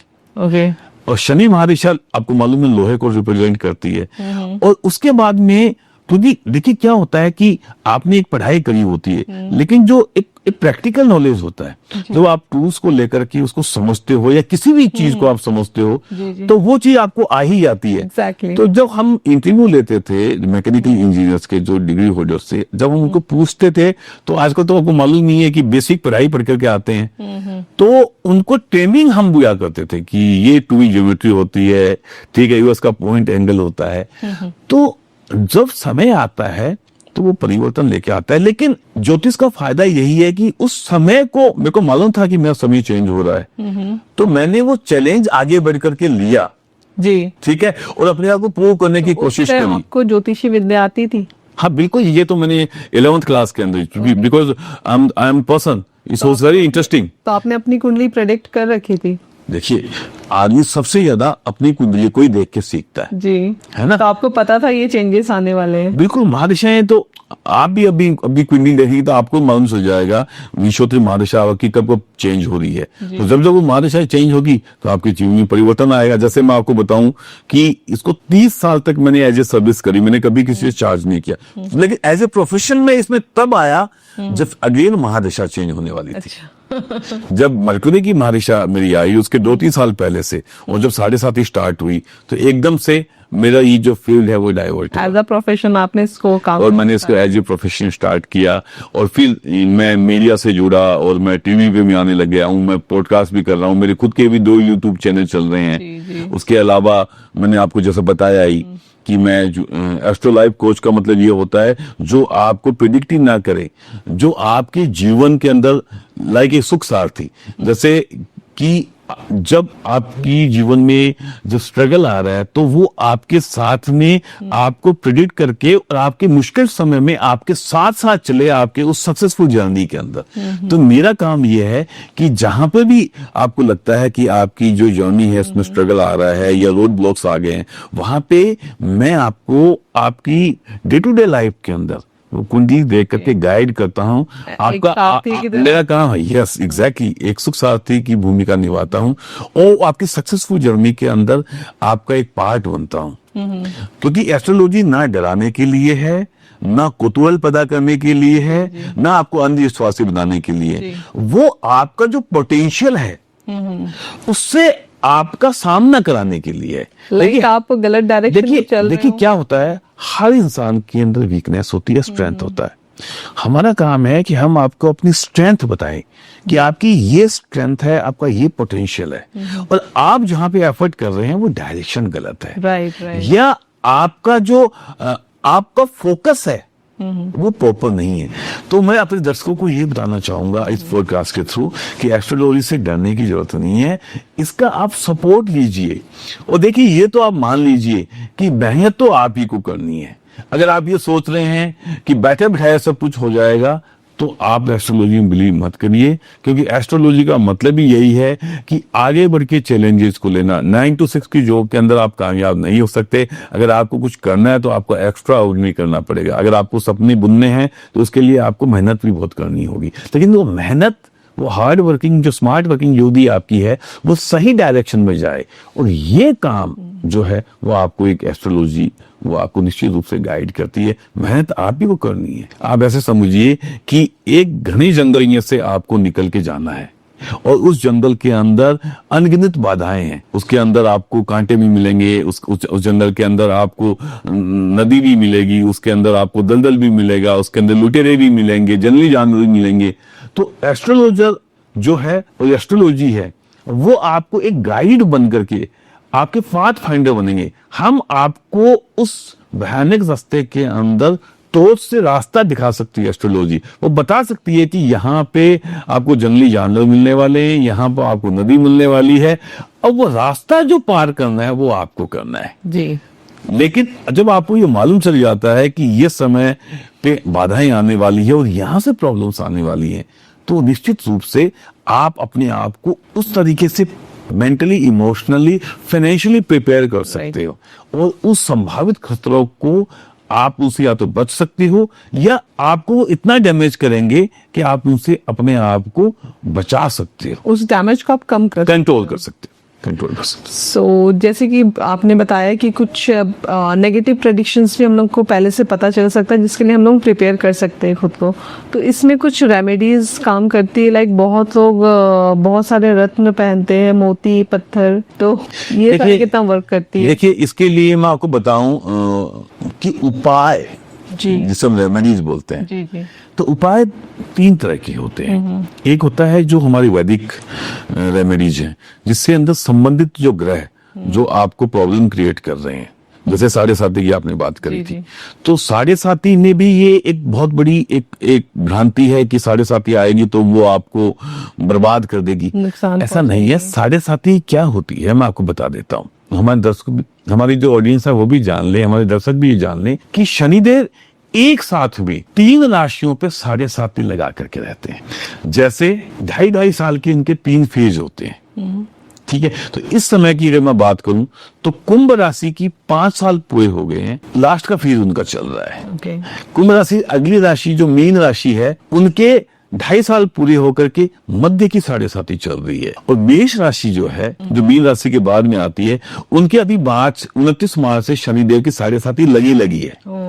तो जैसे ही कुंभ राशि को वो छोड़ेंगे मई और 27 के अंदर, जैसे वो उनको छोड़ेंगे, वैसे ही वृषभ राशि पे 7.5 की पहली ढैया लग जाएगी। ओके, मतलब कहीं ना कहीं मूवमेंट उनका। और 2 दूसरी राशियां हैं, उनपे वो ढैया लगा कर रहते हैं, तो 2.5 साल की ढैया होती हैं। तो जैसे आज के दिन हम बात करें तो सिंह राशि पे शनि की अष्टम ढैया लगी हुई है, और धनु राशि जो है उन पे चतुर्थ ढैया लगी ये हुई क्या होता है सिंह राशि का जो आपने है। बताया? शनि आपकी राशि से जब चौथे घर में चले जाते हैं तो चतुर्थ ढैया लगती है, लघु कल्याणी ढैया बोलते हैं उसको।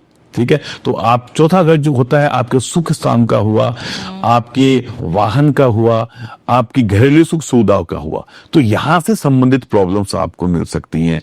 आपका जॉब ट्रांसफर हो सकता है, पति पत्नी के अंदर दूर हो सकती है ना, क्योंकि ये जगह का भी है ना, आपके ट्रांसफर्स हो सकते हैं, आप जॉब चेंज कर सकते हैं, फिर आपको वहां प्रॉब्लम्स हो सकती है इनिशियली, है ना, रिलेटेड कुछ प्रॉब्लम आ हाँ। सकती है। और जैसे कि 8th ढैया है, तो 8th हाउस तो मैंने बताया था बैड हाउस होता है, क्योंकि हाउस ऑफ डेथ होता है, तो यहाँ पे आपको हेल्थ इश्यूज देखने को मिल सकते हैं। लेकिन अगर महादशा बढ़िया है, अगर आपके बाकी क्लाइंट की पोजीशन बढ़िया, जैसे गुरु गोचर में बढ़िया चल रहा है या राहु बढ़िया चल रहा है, महादशा बढ़िया है और उसकी अंतर्दशा भी बढ़िया है, तो वो कंट्रोल कर लेगी। तो वो हो सकता है कि अगर आपका लीवर की प्रॉब्लम आने वाली थी, ऑपरेशन होने वाला था, तो अभी आपको हल्का सा जॉन्डिस होके रही, ओके, है ना। तो आपको ये समझने की जरूरत है कि शनिदेव जो 7.5 लगाते हैं, उसके 3 फेज होते हैं पूजा जी। एक पहला फेज होता है वो आपका होता है गले तक का, तो इसके अंदर आपकी, अब ये जो इसमें जितने भी हमारी जो बॉडी की जो पार्ट्स हैं, आंखें हैं, ब्रेन है, नोज है, हमारी जबान है, कान है, तो मतलब जो आप देख रहे हो सतही रूप से अगर आप देखोगे तो गलती करोगे, सुनी सुनाई बातों पे अगर आप डिसीजन ले रहे हैं तो गलती करोगे, किसी ने आपके कान में कुछ बोल दिया, आपने इधर से कोई बातें सुन ली और उसके बेसिस पे आपने स्टेटमेंट निकाल दिया, तो आप गलती करोगे। तो इसका मतलब ये है कि आपको सुनी सुनाई बातों पे सतही रूप से जो आप चीजें देख रहे हैं ऊपर देख करके डिसीजन नहीं बनाना है, आपको इन डेप्थ जाना है, आपकी प्लानिंग बेटर होनी चाहिए। ठीक है, you have the plan ABC। Right. अगर आप प्रॉपर प्लानिंग के साथ में जाते हैं और डिसीजन लेते हैं तो निश्चित रूप से आपको तकलीफ नहीं होगी। और ऐसे रैंडम आपने ऑफिस से, आपके बॉस से आपको आपकी कहा सुनी हुई, आपने ज्वाइन किया, आपने बिजनेस स्टार्ट कर दिया, तो निश्चित रूप से वो बिजनेस नहीं चलेगा, क्योंकि आप उसके लिए प्रिपेयर नहीं है। दूसरा पार्ट जो 7.5 का 2.5 साल के बाद में जो आता है, 2.5 साल से अगले 2.5 साल का, वो आपका गले से लेकर के और कमर तक होता है। तो इसमें आपके इमोशनल जो रिलेशनशिप होती हैं वहां पे आपको झटके लगते हैं, क्योंकि आपने ऐसे ही जैसे हम दोस्ती बना लेते हैं और भी ट्रस्ट कर लेते हैं, और लोग तो आप जानते हैं प्रैक्टिकल होते हैं। ठीक है, जैसे ही आपको उनकी जरूरत हुई, ठीक है, तो वो जो आपकी जो रियल फ्रेंड्स हैं उसके अलावा बाकी सारे दोस्त, लव अफेयर में भी हो सकता है, लव अफेयर में सबसे ज्यादा होता है।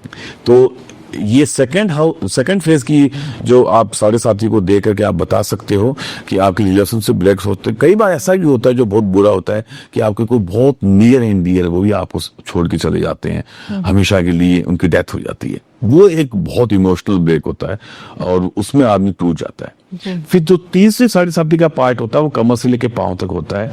तो आप ये मानिए कि जो शुरुआत में आपने डिसीजन लिए थे, ठीक है, उससे आपको काफी फाइनेंशियल नुकसान हुआ, फिर उसके बाद में आपको इमोशनली या भावनात्मक रूप से आपको चोट पहुंची, तो 5 साल में आप काफी कुछ सीख जाते हो।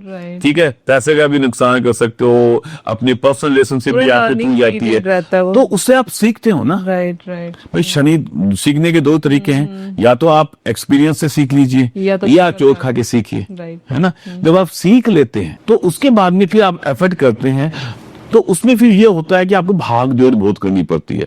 तो लो लास्ट का फेज होता है, उसमें आप एफर्ट बहुत करते हैं लेकिन सफलता आपको कम मिलती है। लेकिन जब शनि 7.5 जाती है तो 2.5 साल का शनि ऐसा बढ़िया आता है थर्ड हाउस का कि वो आपको रिवॉर्ड देके जाता है। अब प्रैक्टिकली इसको क्या सीखिए कि जो 7.5 साल में आपने जो गलतियां करके जो सीखी है, तो अब आप गलती करेंगे नहीं ना। नॉर्मली से ऐसे भी कह सकते हैं कि शनि चीज जो 7.5 लगती है आपको लेसन सिखाने के लिए लगती है, आपको इम्प्रूव करने के लिए लगती है।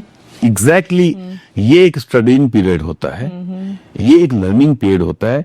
कई बार हम अपने कंफर्ट जोन से बाहर नहीं निकल रहे होते हैं, ठीक है, और हम ये सोच रहे हैं कि जिंदगी तो हॉलीडे चल रही है 9 to 6, मेरा बॉस है वो मेरी सुन लेता है, स्टाफ के साथ में मेरी अच्छी ट्यूनिंग है, या व्यापार के अंदर जो आपके बायस अगर एक्सपोर्ट कर रहे हैं तो आप आपके जो फोर फादर का जो एक बिजनेस चल रहा है आप उसी पे चल रहे हैं, आपने अपने आप को अपग्रेड ही नहीं किया, जैसे नोकिया वाला केस, उन्होंने अपने आप को अपग्रेड नहीं किया, खत्म हो गए। तो जब तक आप अपने कंफर्ट जोन से बाहर नहीं निकलोगे ना, तब तक आप कुछ कर नहीं पाओगे। बिल्कुल। तो इसलिए ये बहुत जरूरी है कि समय के साथ साथ में आप चीजों को देखते रहें, रिसर्च करते रहें, और जिंदगी के अंदर अगर आपने रिसर्च करके, अगर आपने प्लानिंग के साथ में अगर डिसीजन लिया है, तो निश्चित रूप से आप कामयाब होंगे। ओके, तो बात कर रहे थे हम लोग नीलम रत्न पहनने की। अब आप बात कर रहे थे, मेरे को याद आ गया कि हम बात कर रहे थे रेमेडीज के बारे में। जो रेमेडीज हैं वो वैदिक जो रेमेडीज हैं उसके अंदर संबंधित ग्रहों का हम मंत्र जाप करके, जो ग्रह शांति बोलते हैं ना, हवन आदि करके वो कराते हैं। संबंधित ग्रहों की जो चीजें हैं वो हम डोनेट करा देते हैं, तो ग्रह शांत होते? तो हाँ बिल्कुल होते हैं। ठीक है, देखिए रेमेडी के अंदर आस्था और विश्वास वाली चीजें हैं, ठीक है ना, तो ये तभी काम करेगी जब आप उनके ऊपर बिलीव करते हैं। तो एक रेमेडी तो ये हो गई, संबंधित ग्रहों की जो चीजें हैं उनका हम दान कर देते हैं, संबंधित ग्रहों के मंत्र जाप के द्वारा हम उनको शांत कर देते हैं। दूसरी रेमेडी जो आती है वो आती है लाल किताब की रेमेडी। उसमें वो ये कहते हैं कि जो संबंधित ग्रह हैं वो ये मान के चलते हैं कि जो कालपुरुष की कुंडली है जिसमें कि हर एक ग्रह स्थान का जो मालिक है वो फिक्स है, ठीक है, और जैसे हम मानते हैं कि अगर सातवें रंग में कोई ग्रह बैठ गया तो वो वहां परमानेंट बैठ गया हमेशा के लिए। लाल किताब ये बोलती है कि उस ग्रहों को हम आगे कर सकते हैं, उस ग्रह को से निकाल भी सकते हैं। तो वो संबंधित ग्रहों को सही प्लेस, संबंधित ग्रहों को या तो पानी में बहा देंगे, उस घर से निकाल देंगे, या मंदिर में कोई चीज उस संबंधित ग्रहों की देख करके, जैसे बृहस्पति की दाल होती है, चने की दाल देख करके उसको नवम भाव में पहुंचा देंगे, या उसको जमीन में दबा देंगे, ठीक है, या जैसे कई बार कोड़ियों को जला करके पानी में बहा देते हैं। तो ये एक अलग विद्या है। तो वो लाल किताब की रेमेडी हुई, है ना। उसके अलावा और अब आती है तीसरी रेमेडी, वो है हमारी स्टोन थेरेपी बोलता हूं मैं इसको, वो रत्न विज्ञान है। लेकिन ये आपको मैं बता दूं हमारे दर्शकों को कि रत्न और उपरत्न दो होते हैं। तो जैसे संबंधित ग्रहों के रत्न, तो इसके अंदर दो तरह के स्टोन होते हैं, एक सेमी प्रीसियस होता है और एक होता है प्रीसियस स्टोन, जैसे पुखराज। अब पुखराज जो है वो बृहस्पति का रत्न है। तो अगर आपकी कुंडली के अंदर अगर बृहस्पति लग्नेश है, या नवम भाव के मालिक है, या पंचम भाव के मालिक है, और अगर वो कमजोर है, तो हम आपको बोलेंगे कि आप पुखराज धारण करें। और हर एक रत्न की धातु भी निश्चित की गई है, जैसे पुखराज को सोने में पहनना है, ठीक है, लेकिन मोती को आपको चांदी में पहनना है। ऐसे ही अगर आपको मूंगा पहनना है तो वो आप या तो तांबे में पहनिए या सोने के अंदर पहनिए। नीलम की बात करेंगे तो ज्यादातर उसको हम चांदी में पहनाते हैं, है ना। और ऐसे ही जो नीलम को सप्त धातु में भी हम पहनाते हैं। अगर हम बात करेंगे हीरे की, तो वो हम पहनाएंगे आपको या तो प्लेटिनम में या व्हाइट गोल्ड के अंदर। ओके, तो इसकी भी कोई टाइम ड्यूरेशन होती है कि इतने टाइम तक इसे पहनना है? देखिए बहुत सारे लोग ये बोलते हैं कि अगर कोई रत्न अंगूठे से निकल गया है तो वो ग्रह अब उसका वो जो है समय खत्म हो गया। ऐसा मेरे को नहीं लगता ऐसा होता है। अगर आप बहुत अच्छी क्वालिटी का, आप यहाँ पे ये भी मैं अपने दर्शकों को बता दूं कि ये जानना बहुत जरूरी है कि नॉर्मली आप पंडितों के पास जाते हैं, वो आपको 7 रत्ती 10 रत्ती का पत्थर बता देते हैं। अगर आप बहुत बढ़िया क्वालिटी का 7 रत्ती का अगर पुखराज देने के लिए जाती हैं, जो नो हीट नो ट्रीट, जो मतलब इसका मतलब ये हुआ कि आजकल बहुत सारे स्टोन्स जो हैं, मैं तो ये बोलूंगा कि मोर देन 80% स्टोन्स जो हैं वो ट्रीटेड मिलते हैं, यानी स्टोन्स ले लिए जाते हैं बल्क के अंदर और उनका सर्टिफिकेट करा लिया जाता है जिसमें लिखा हुआ आएगा ओरिजिनल येलो सफायर। उसके बाद में थाईलैंड में भेज करके उनका एक ट्रीटमेंट कर दिया जाता है। उसके अंदर जो जर्म होते हैं या उसके अंदर ब्लैक स्पॉट होते हैं उनको निकाल दिया जाता है, कलर भी उसके अंदर बढ़ा दिया जाता है और ग्लास फिलिंग भी कर दी जाती है, और फिर वही स्टोन जो है वो आपको दे दिया जाता है सर्टिफिकेट के साथ में। आप पहनते हो और वो काम भी नहीं करता है। तो जो आप जब भी स्टोन लें, सबसे पहले आप ये लीजिए कि आप मिनिमम रेट का स्टोन ले लीजिए। जैसे पुखराज आप 3.5 या 4 रत्ती का ले लीजिए, लेकिन वो पुखराज मैक्सिमम क्लियरिटी के ऊपर हो, उसका जो रंग है वो कम से कम मीडियम येलो हो, और साथ में वो सर्टिफिकेट उसमें ये लिखा हो कि नो हीट नो ट्रीट, यानी उसके ऊपर ये एक टेक्निकल लैंग्वेज लिखी जाती है कि नो एनहेंसमेंट ऑब्जर्व्ड, या इल्यूजन जो है उसके अंदर वो इनहेंस नहीं करे गए। इस तरह की एक टेक्निकल लैंग्वेज होती है, वो उसके ऊपर लिखी होती है, तो वही स्टोन आपको लेने हैं। और ये भी बता दूं मैं, स्टोन जो है कोई भी ले लीजिए आप, कितना भी महंगा लीजिए, कोई भी स्टोन 30 से 40% तक ही काम करता है। और वो काम कैसे करता है, वो आपका सोचने का जो नजरिया है उसमें बदलाव लाता है। आपका जो एंगल अभी तक सोचने का था, जो डिसीजन मेकिंग का था, उसके अंदर बदलाव लाता है। वो आपका जो सोचने का तरीका बदलेगा तो आपकी डिसीजन पावर बढ़िया होगी, और डिसीजन पावर बढ़िया होगी तो आप जीवन में सही डिसीजन लेंगे और सफल हो पाएंगे। तो जो स्टोन थेरेपी मेरे को समझ में आती है, उसका जो वैज्ञानिक आधार है, जो साइंटिफिक उसका जो मेरे को कारण समझ में आता है, वो ये होता है। कई बार ऐसा भी होता है कि स्टोन्स लोग कहते हैं कि जब से पहने और ज्यादा परेशान रहने लगे हैं पहले से। वो इसलिए क्योंकि नॉर्मली जो स्टोन पहनते हैं वो राशि आपकी देखी और आपने राशि स्टोन जाकर के पहन लिया। नॉर्मली हमारी जिनको पूरा ज्ञान नहीं होता, वो राशि के साथ से स्टोन बता देते हैं और वो जाकर के आप पहन लेते हैं, लेकिन ये गलत है। क्योंकि अगर आपको स्टोन पहनना है तो कुंडली के अंदर लग्न और राशि दोनों को एक साथ में देख करके और फिर आपको स्टोन धारण करना चाहिए।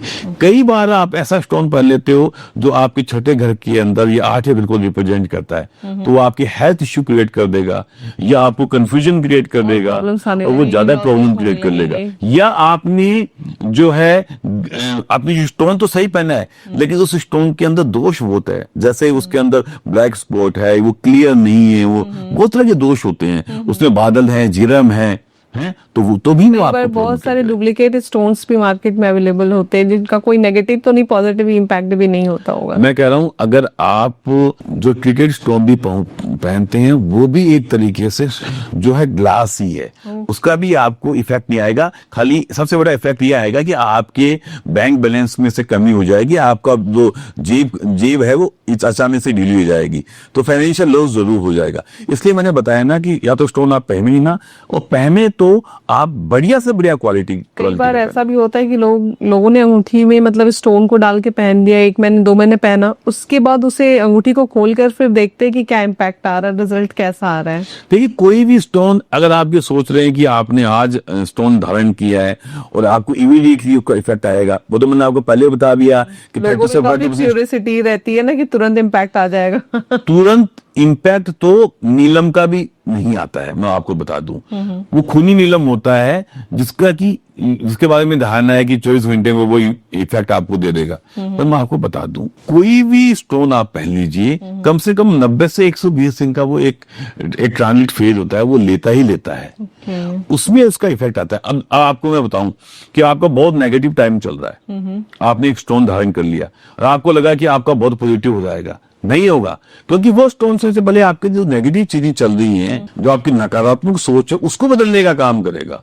कुछ चमत्कार नहीं करने वाला है वो, ना ही एस्ट्रोलॉजी कोई चमत्कार है। बिल्कुल ठीक है, एस्ट्रोलॉजी आपकी कैपेसिटी, आपका कैलिबर, आपका पोटेंशियल को सही डायरेक्शन में जाने का काम करती है, और स्टोन जो है वो आपको सोचने का नजरिया बदलता है। एक्शंस आपको खुद ही लेने हैं। बिल्कुल ओके। मोक्ष का जो महत्व है हमारे हिंदू धर्म में बहुत ज्यादा माना गया है, तो एस्ट्रोलॉजी के अकॉर्डिंग आप उसे कैसे देखते हैं? देखिए, ये बिल्कुल मैं चाहूंगा कि आज का जो हमारा युवा वर्ग है वो इसको जरूर समझे, क्योंकि आजकल ऐसा हो रहा है पूजा कि हम अपनी जो लास्ट राइट्स हैं, जो कर्मकांड, हमारे जो अंतिम संस्कार जिसको बोलते हैं, आजकल लोग वो भी नहीं कर रहे हैं। 12 दिन का एक पूरा का पूरा एक विधान है हमारे शास्त्रों के अंदर, और आजकल आपने देखा हुआ कि 3 दिन या 4 दिन के बाद में शौक खत्म हो जाता है, लोग नॉर्मल लाइफ जी रहे होते हैं। कहते हैं कि इतना टाइम किसके पास? उसके पीछे भी एक्चुअली में मैं गलती उनकी नहीं बताऊंगा, क्योंकि देखिए, जब तक हमें अपने धर्म के बारे में हमारे जो कल्चर के बारे में मालूम नहीं होगा तो उनको मालूम चलेगा कैसे? बिल्कुल। तो पितृपक्ष के बारे में, जैसे भी पितृपक्ष आने वाला है, तो मैं आपको बता दूं कि ये बाकायदा हमारी ज्योतिष शास्त्र में पितृ दोष होता है, लाल किताब में भी पितृ होता है जी। ठीक है। और अगर आप गीता में भी भगवान ने कहा है कि पितरों में अगर देखा जाए तो पितरों में भी अगर हूं तो मैं ही हूं, राइट। ठीक है। लोगों की अगर बात करते हैं हम, जो हमारे जो पृथ्वी लोक से नीचे लोग हैं, ऊपर जो लोग हैं, उसमें पृथ्वी लोक से जो ऊपर का लोग है पितृलोक ही है जी।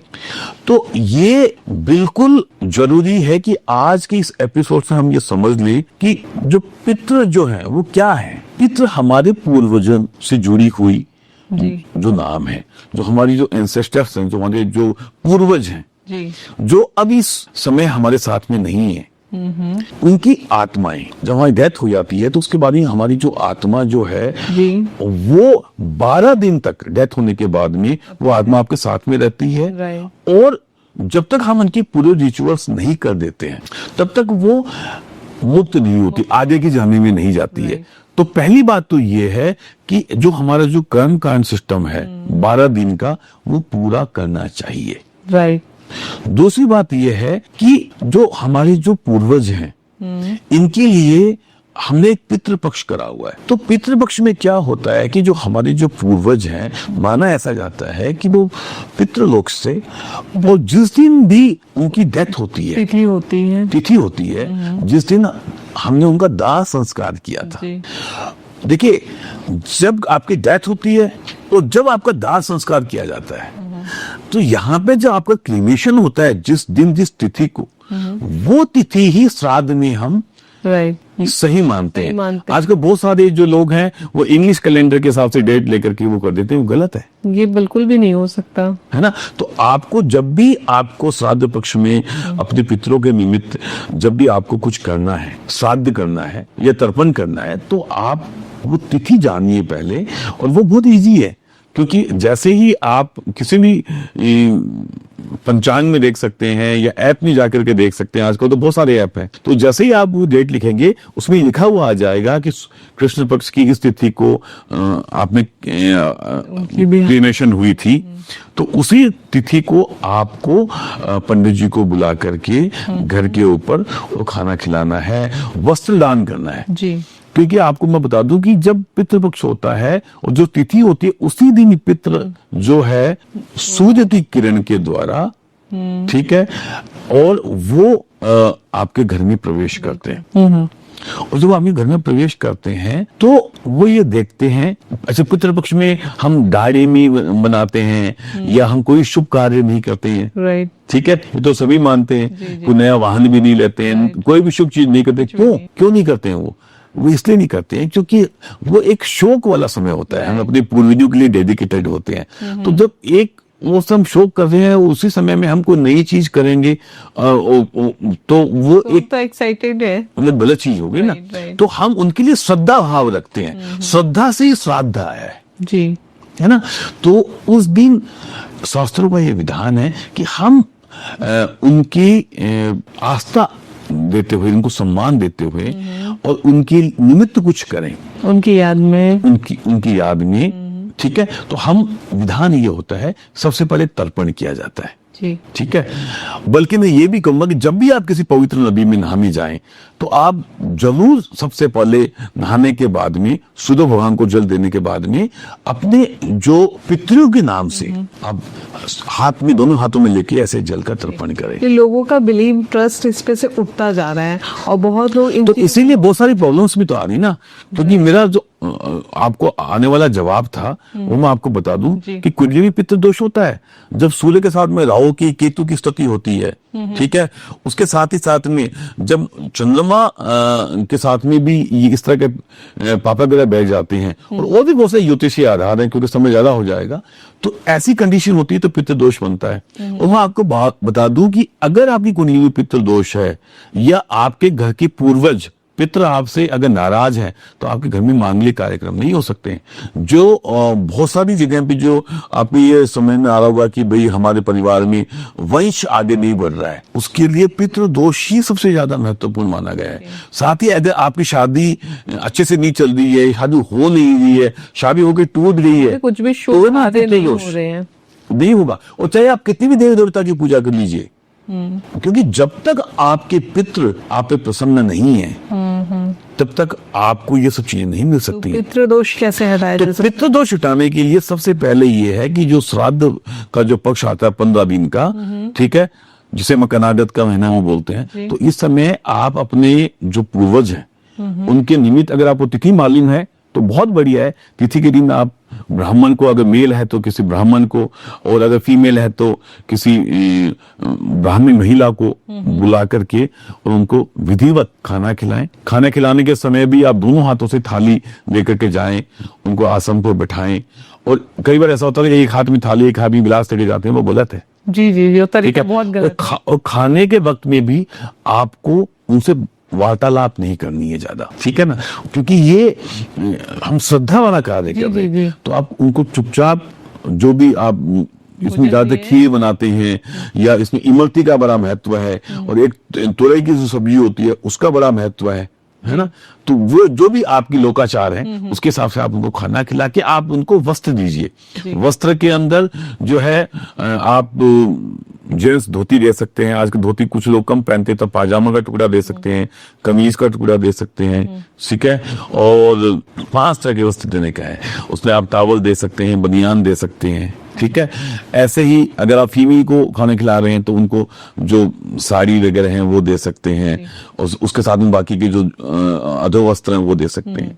अगर आपको सिंपली कोई तिथि का भी नहीं मालूम है तो आप ये कर सकते हैं कि आप प्रतिदिन 2 या 4 रोटी गौ ग्रास निकाल सकते हैं, मतलब गाय के लिए खाना निकाल के उस पर दही और उस पर थोड़ी सी चीनी डाल करके और दूसरा भी डाल करके कि मैं पितृ पक्ष में अपने सभी पितरों के निमित्त और गौ ग्रास निकालता हूँ, ऐसे आप करके गाय को खाना खिला दीजिए। 15 दिनों तक 15 दिन कर सकते हैं। नहीं, ये भी कहते हैं, और ये भी है कि अगर आपको समझ में नहीं आ रहा है, आपके पास समय नहीं है किसी वजह से, तो आप अमावस्या के दिन तो जी अवश्य, जो पितृ अमावस्या आती है उस दिन तो आप निश्चित रूप से घर के अंदर आप जो है ना एक मेल एक फीमेल को घर में कई बुलाइए। लोग ऐसा कहते हैं ना कि अगर तिथि नहीं मालूम है या 2-3 लोगों का अगर श्राद्ध निकालना है तो अमावस्या की तिथि के दिन आप सारा कार्य नहीं, करें। आप अमावस्या के दिन अपने सारे पितरों का निकाल सकते हैं, वो सर्व पितृ अमावस्या ही होती है, तो उस दिन आप विधिवत जाकर के, तो बेस्ट तो ये होता है कि आप घर में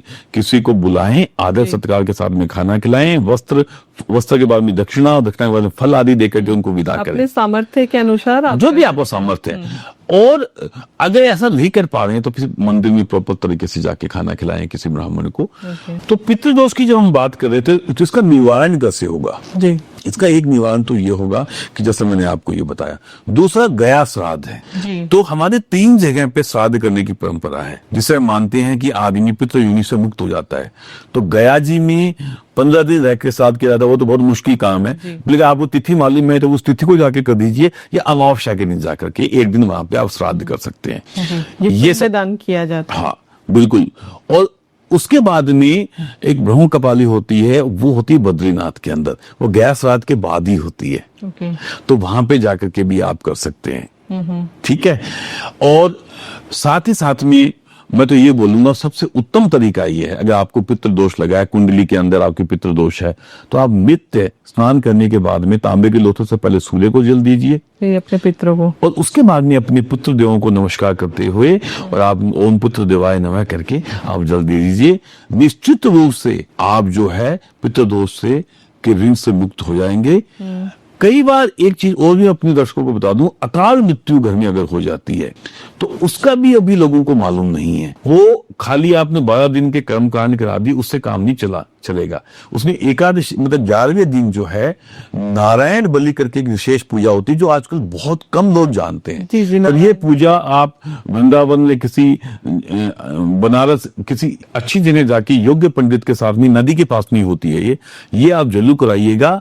अदरवाइज उनकी जो आत्मा है उसको शांति नहीं मिलती, क्योंकि अकाल मृत्यु होती है मतलब वो व्यक्ति जो अपने जीवन समय से पहले चले गए। नॉर्मली एक्सीडेंटल डेथ होती है 22 साल की, 25 साल के, 30 साल के, 60 साल से नीचे जो डेथ होती है, तो बहुत सारी हमारी इच्छाएं बाकी रहती हैं, तो वो जो हमारी जो आत्मा है वो तृप्त रहती हैं।